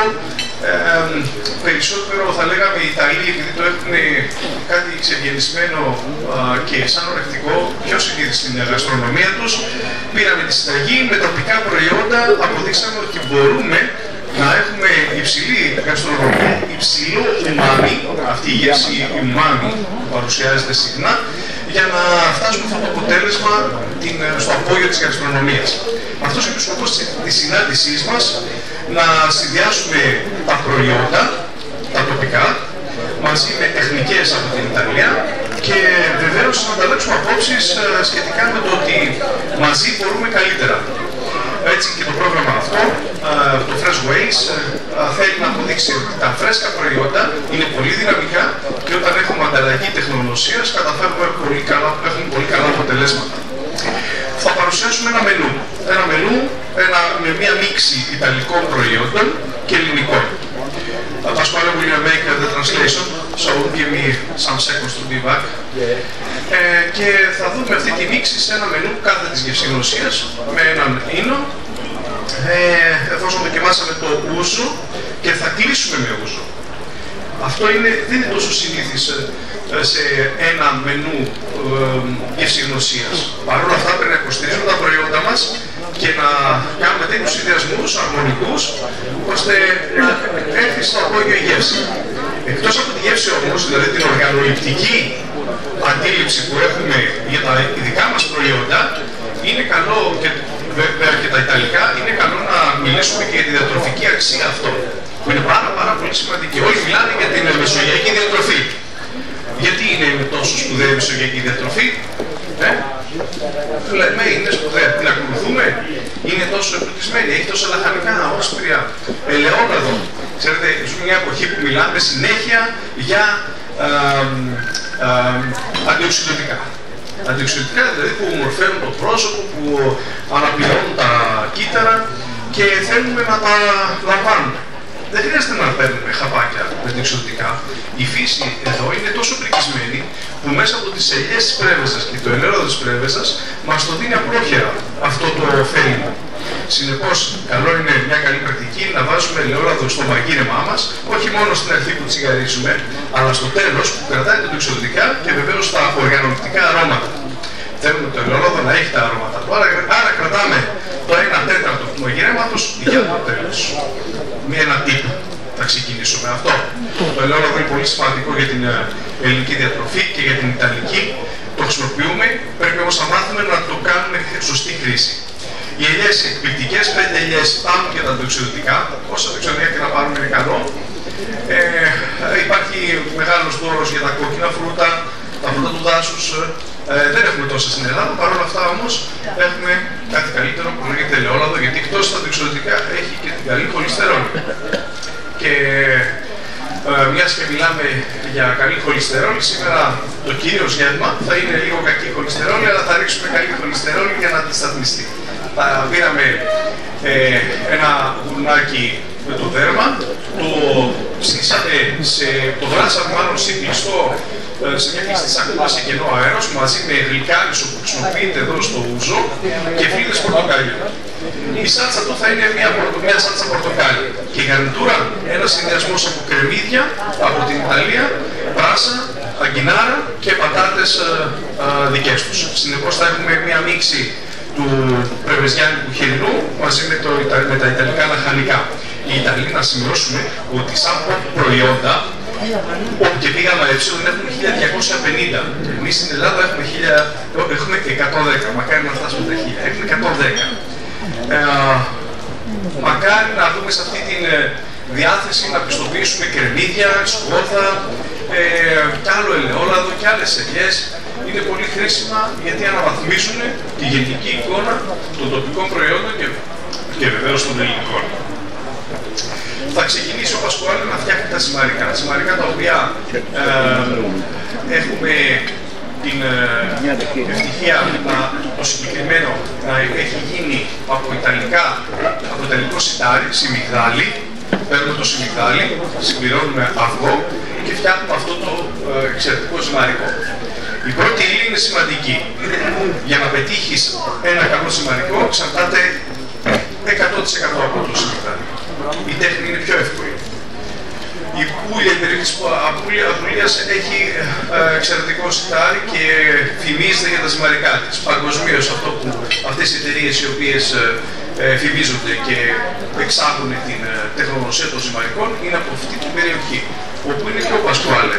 Και θα μας πει λίγα λόγια για την περιοχή του Πασκουάλε. Σε περιμένω λίγο για να μιλήσεις για την περιοχή τη δικιά σου που κατάγεσαι. Λίγο στα ιταλικά για τους φίλους ένα καλωσόρισμα. Buonasera a tutti, buonasera ai nostri amici arrivati da Bari.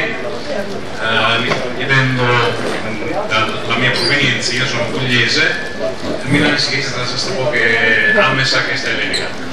Sono pugliese della provincia di Foggia, nato a Lucera e vissuto nell'agro di Casalnuovo, Casalvecchio, vicino Torre Maggiore. Oggi cucineremo della pasta fresca fatta con della semola della zona tra Torre Maggiore e Casalvecchio, del mulino De Vita, il quale produce le semole per i migliori pastifici italiani, tra cui Garofalo, Russo, De Cecco, eccetera. Προέρχομαι από την Ιταλία, από την Νότια Ιταλία, από την Πούλια, πιο βόρεια από το Πάρι, συγκεκριμένο Casalnuovo. Σήμερα σας έχω ετοιμάσει φρέσκα ζυμαρικά με σιμιγδάλι από την περιοχή της Foggia, συγκεκριμένα από Casalnuovo, Casalvecchio e Torre Maggiore. Η σέμουλα, το σιμιγδάλι αυτό που χρησιμοποίησα, το παράγει ένα παιδικός φίλος μου, γίναμε σχολείο μαζί και σήμερα παράγει το σιμιγδάλι για τα μεγαλύτερα παστιφίσι της Ιταλίας. Χρησιμοποιεί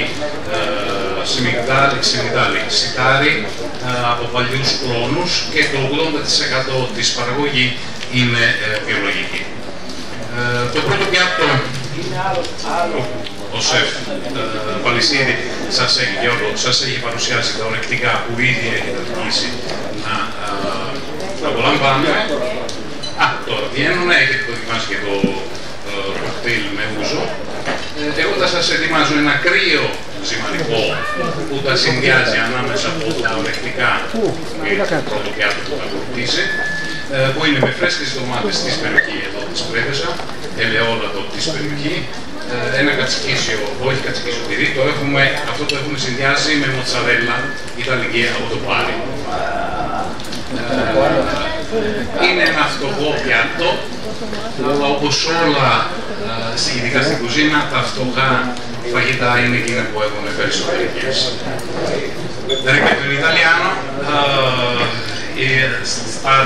avete già assaggiato e degustato l'aperitivo, un aperitivo a base di uso della zona di Prevesa. Seguiranno degli antipasti con un mix tra Puglia e Prevesa.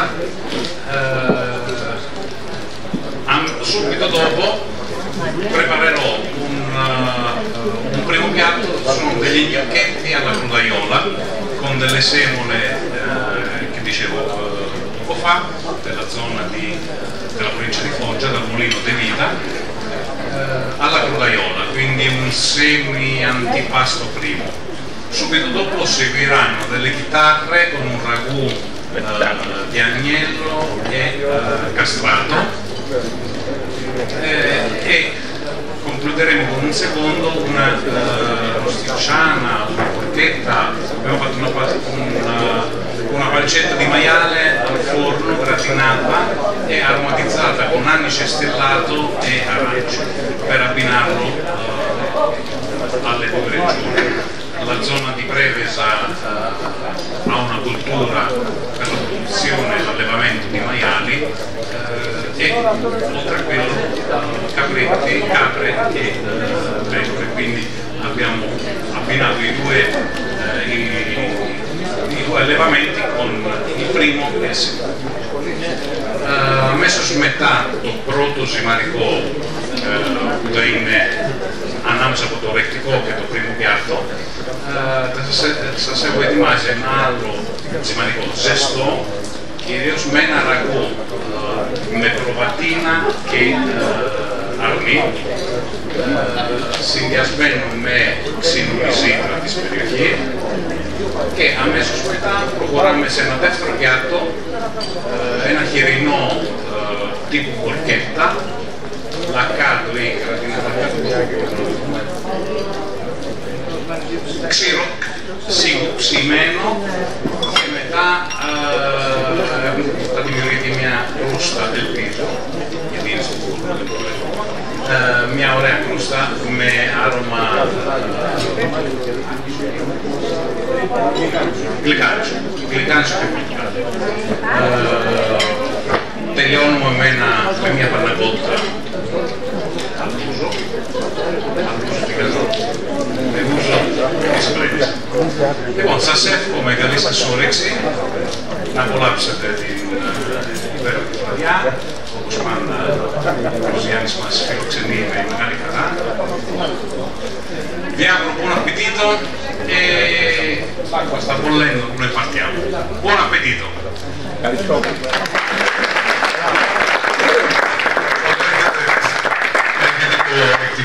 Τρία τυράκια από την περιοχή, κεφαλοτήρι, κεφαλογραδιέρα, γραδιέρα, σε συνδυασμό με γλυκό πορτοκάλι. Ίσως να μην το έχετε ξαναδοκιμάσει αυτό το συνδυασμό, έχει ενδιαφέρον. Λίγες παραμολίτσες που είναι της εποχής, γιατί μας αρέσουν εποχιακά προϊόντα, και μοτσαρέλα με πιπέρι και ελαιόλαδο. Αυτό είναι το κορεκτικό. Μαζί με αυτά θα έχει και μπρουσκέτες. Στην περιοχή της Φότζα φτιάχνουν ένα εξαιρετικό ψωμί, το οποίο ζυμώνεται αλλά και αφήνεται πολλές ώρες να δημιουργήσει μεγάλες φουσκάλες εσωτερικά, αλφαμπούρα, και αυτό το ψωμάκι εμείς το πήραμε και το βάλαμε κάποιες αλυφές ελληνικές, ταραμά, τσατσίκι και μία μαρμελάδα πορτοκάλι. Στη μαρμελάδα πορτοκάλι θα συναντήσετε τη γαρίδα τοπική αρωματισμένη με αρωματικά, το τζατζίκι με το χταπόδι και το ταραμά μαζί με το χάρρο που ο κ. Σόρτε μας έδωσε για να το απολαύσουμε μαζί με τα τουρσί τα οποία βάζει μέσα στο γάβρο. Ένας συνδυασμός εξαιρετικός, σαν να πούμε, θα φάμε ένα μεσεδάκι πριν να ξεκινήσουμε το φαγητό. Χαρά έρχεται, έρχονται, θα φέρουν τα τυράκια. Ωραία.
Μυστικό είναι το ανακάτεμα, τα ξέρετε.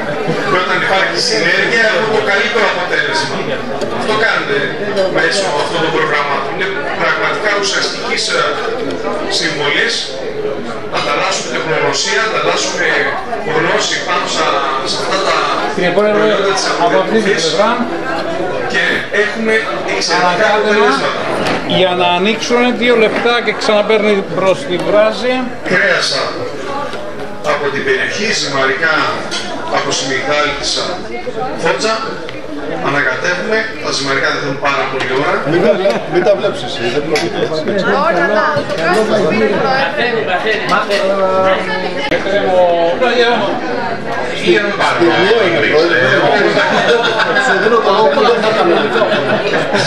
Ναι, τα βάλουμε για τυρί, μόλις θα είναι έτοιμα τα ζυμαρικά, θα τα ανακατέψουμε μαζί με τη σάλσα, με το ραγί. Πρόεδρε,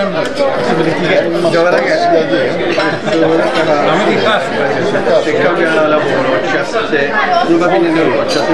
Είμαστε έτσι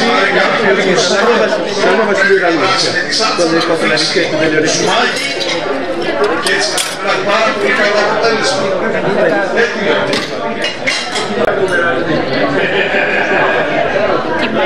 Από Αρνή και Πρόβα. Τέλειο.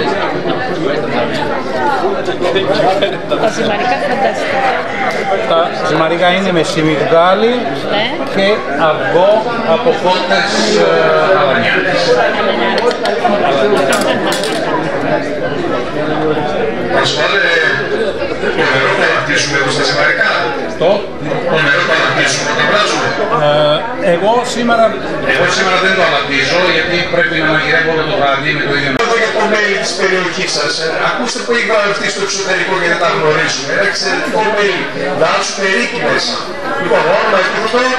Καράλης Έργος λέγομαι. Έχω την επιχείρηση Καράλης προϊόντα μέλη σας. Εδώ πίσω έχω φέρει κάποια μελάκια. Καράλης λοιπόν, το μπράβο. Διεθνής διαγωνισμός είναι μελιού. Δύσκολο, Λονδίνο. Αυτό που κρατάς είναι ένα μέλι Πορτογαλιάς, το οποίο το 2020 στείλαμε σε ένα διαγωνισμό, πήρε χρυσό βραβείο ποιότητας. Βγαίνει στην ευρύτερη περιοχή, είναι ένα μέλι απαλό σε υφή, έντονο σε άρωμα και με αρκετή γεύση. Είναι τα μέλια που μπορεί να δει κάποιος στο βάθος χρόνου κρυσταλλωμένο και να νομίζω ότι δεν είναι καλό. Το μέλι έχει την ιδιότητα να κρυσταλλώνει, να παγώνει που λέμε, ή να ζαχαρώνει όπως λένε κάποιοι. Δεν σημαίνει ότι είναι κακό. Ανάλογα με το είδος του μελιού, έχουμε και το ανάλογο χρόνο ως προς την κρυστάλλωση. Εσύ μια σχέση από την Νικήτη, έχουμε και ένα μέλι υπέροχο εδώ, το οποίο δεν το βγάζω προσωπικά στα μέλη σου, έβγαζα στην Έργεια και δυστυχώς βγάζει η Έργεια πλέον με το μέλι του πέφτου που πηγαίνουν στη τάξη. Να αναφέρουμε ότι το μέλι αυτό συγκεκριμένο είναι από μαύρη πεύκη. Και πρόεδρε, εδώ να σημειώσουμε ότι μπορεί να μην έχουν εισφορές οι μέλισσες, αλλά η φροντίδα που έχουν είναι πάρα πολλές ώρες. Και πρέπει να τις καλοπιάνεις. Είναι εργάτριες χωρίς ένσημα, αλλά με πάρα πολύ φροντίδα και πολύ προσωπικό χρόνο για να βγάλει αυτή την ποιότητα. Γέννη στο υλικό, γι' αυτό. Μια σύντομα στα αγγλικά για να το καταλάβουν και τέλει, μπας και πουλήσουμε και κανένα στην Ιταλία. We talk about the milk, he is the producer of honey, and actually the honey, the local honey is something very special because we should travel, but the main and the outward honey of our Caralis farm is from the area, the herbs and the trees of the area. So we taste the destiny of his honey. Και για πες μας επόμενες κινήσεις τι να περιμένουμε.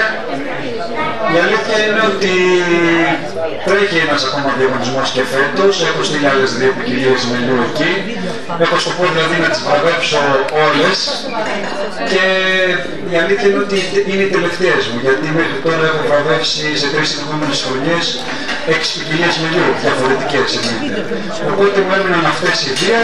Αναμένω τα αποτελέσματα σε περίπου μια εβδομάδα 10 μέρες και πιστεύω ότι το αποτέλεσμα θα είναι ανάλογο. χρειαζόμαστε νέους ανθρώπους και μιας και μιλάμε για νέους επενδυτές, όντε, πρόσωπος από την όντε. Όντε είπαμε είναι ο άνθρωπος που μας έδωσε το φωτάγραφο, το υπέροχο φωτάγραφο που απολαύσαμε με το σίκο και το γάβρο πάνω στο ταραμά. Ποιος είναι ο όντε, πόσα χρόνια δραστηριοποιείται, για να μάθουμε λίγα λόγια αυτά, το όνομά σας. Ελγκάνα, είμαι και είμαι η μαμά του όντε.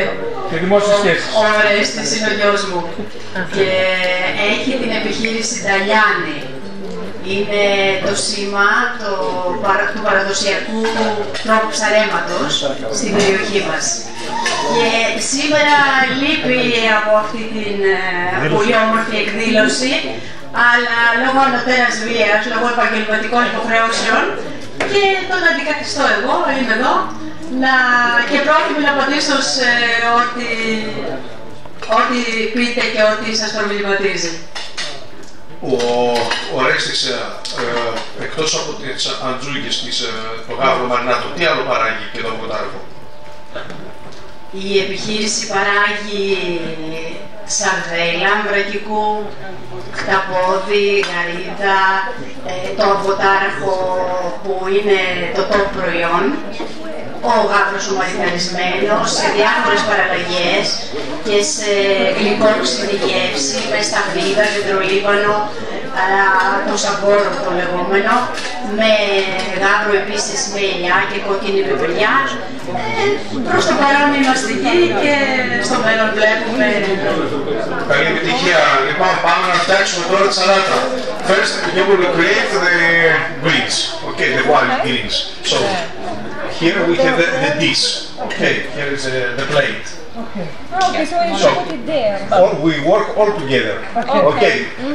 As a Fresh Ways, it's a program, cooperation, borderless cooperation program. Please, this is yours. Rucola. Okay, this is lettuce. Yours. Thank you. This is spinach. Thank you. Bucoliche, diciamo. Lo metto io davanti. Όλοι έχουμε εδώ κάνα παραγωγό με ελαιόλαδο σήμερα, δεν έχουμε.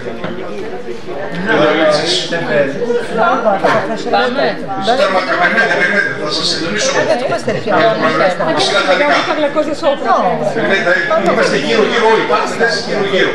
Δεν είναι ταυτόχρονα. All together. Ποιος θα πει να είναι αυτό? Εσένα, τώρα εδώ, πάνω το πορτοκαλάκι, το βελάκι μετά θα το ρίξουμε. Ο πρόεδρος θα ρίξει.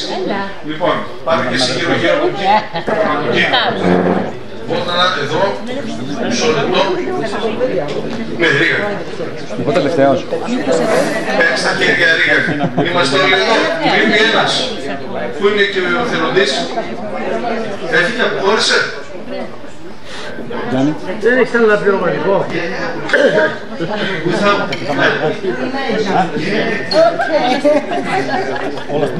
Ποιος ένας ακόμη? Ποιος αυτή? Χρειάζομαι ακόμη. Όλα μαζί. Με τη σειρά. Περιμένετε, δώστε μου και μη. Σας σηκώνεις.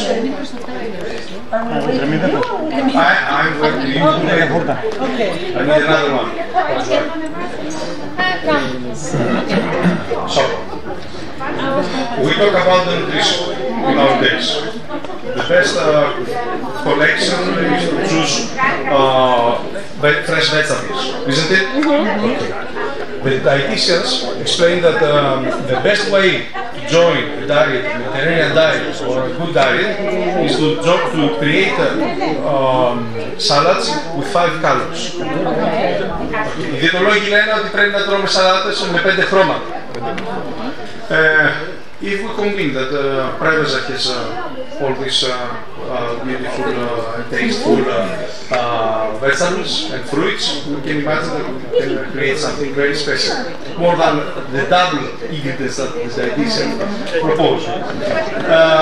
Έχουμε το μαρούλι, τη ρόκα, το σπανάκι, την ντομάτα, φρέσκο κρεμμυδάκι, δυόσμο, ελιές εξαιρετικές, πορτοκάλι φιλέτο, ρίγανη. Θα μας εξηγήσει αυτό που παίρνουμε και μετά θα βάλουμε και το ελαιόλαδο. Νίκολα, πού είσαι?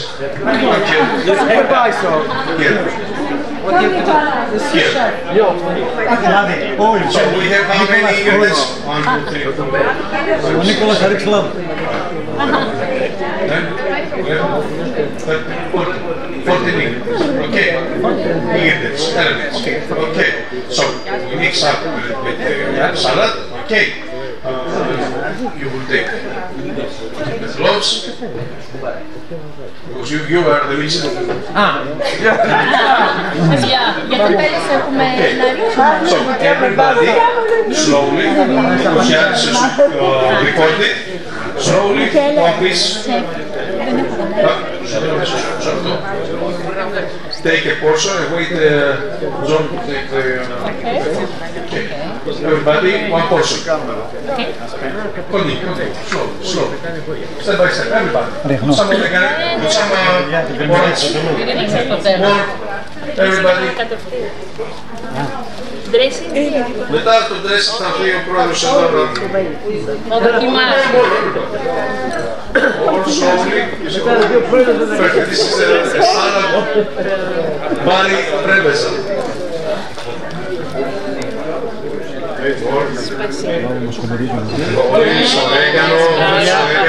Εγώ είμαι ο κρεμμυδάς, να ξέρετε. Εγώ είμαι ο κρεμμυδάς.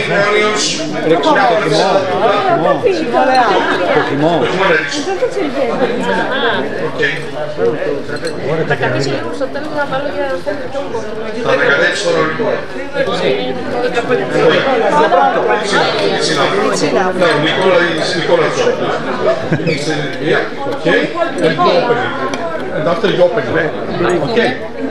Can we help him? Yes, together. Okay, go Nicola. Yes, slow. Piano. Perfect. Normally colors. Normally perfume. Okay, now open it. Please open it. Open it down. Open it. Goes with the dressing. Open. The corner, open it. Okay, perfect. Now we need the dressing. Pochi profumi. Come si dice profumo? Non smell. Smell è odore in realtà. Odore in realtà, sì, quello lo puoi dire. Yes. Tutto l'olio sul ghiacciaio.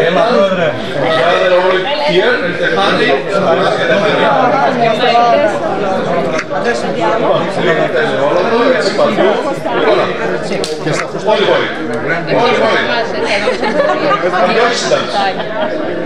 Perfume. Special.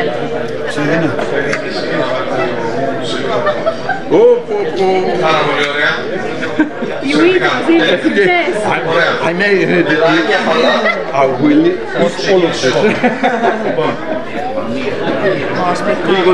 Χάνε. Το μέλι, επειδή έχει πολλά ιχνοστοιχεία, πρέπει να το τιμάμε και να το αγαπάμε, να το βάλουμε πιο συχνά μέσα στην διατροφή μας. Έχει εξαιρετικές ιδιότητες και όχι μόνο το μέλι, ο βασιλικός σκουρνός. Ναι, σιγά από εκεί πάνε. Από εκεί βάλε. Ευχαριστούμε και Ρίγανη. Πιο λίγο. Πολεμικά, ωραία, να χρησιμοποιήσουμε τις τερμίδες. Τέλεια. Ωραία, πάρα πολύ ωραία. Και έλα από εδώ.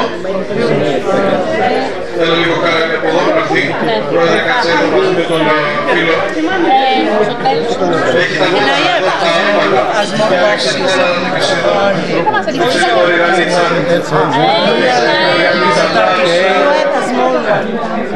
Ωραία, Ριγανή. Γιατί η Ριγανή είναι εξαιρετική, γιατί μας βοηθάει στο να αποκτήσουμε αμυντικό μηχανισμό για την γρίπη. Εκτός το άρωμα, έχουμε πόσο θρεπτικά συστατικά μέσα σε αυτά τα αρώματα της πρεβεζιάνικης γης. Λοιπόν, εδώ ολοκληρώσαμε ένα θερμό χειροκρότημα με τη σαλάτα Μεγάλη Πρέβεζα. Σαλάτα Μεγάλη Πρέβεζα. Τέλεια. Μπράβο. Ευχαριστώ τους εθελοντές. Καθίστε παρακαλώ. Εσύ εδώ. Πρόεδρε, και εσύ να πούμε δύο πράγματα. L'unica domanda che mi devi fare.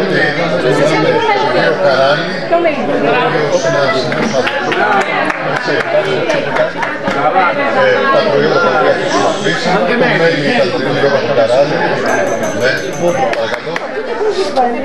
το μέλι λοιπόν είναι από το δώρο του καράλι, εξαιρετικής ποιότητας μέλι της Αριθμής, ένα μέλι το οποίο έχει κρυσταλλίσει σε διεθνείς διαγωνισμούς και έχει γραφτεί. Ένας νέος άνθρωπος που χαιρόμαστε πάρα πολύ στο εμπορικό δημιουργείο και υπάρχουν επιχειρήσεις οι επιμένουν να παράγουν, να καινοτομούν και να αναπτύσσονται. Από εκεί και πέρα τη μητέρα την ηλικία είναι στο φίλο μου το ορίσι που βγάζουν καινοτόμα προϊόντα να μην πακετάζουν. Άρα μιλάμε για μέλη, τα υλοόλογα τα οποία επιθυμούν συντονίζεται και δείχνουν μια νομιλία με ιδιαίτερα περιοδικά στοιχεία, αλλά και πάρα πολύ με χαροποιητικό γεγονός ότι πλέον αυτές τα πραγματικά θετικά έχουν μια καινοτόμα επιχείρηση η οποία αρχίζει και διαφέρει το σύνθετο των πλέον σε καλές υπηρεσίες προωθούν τα προϊόντα για να κάνουν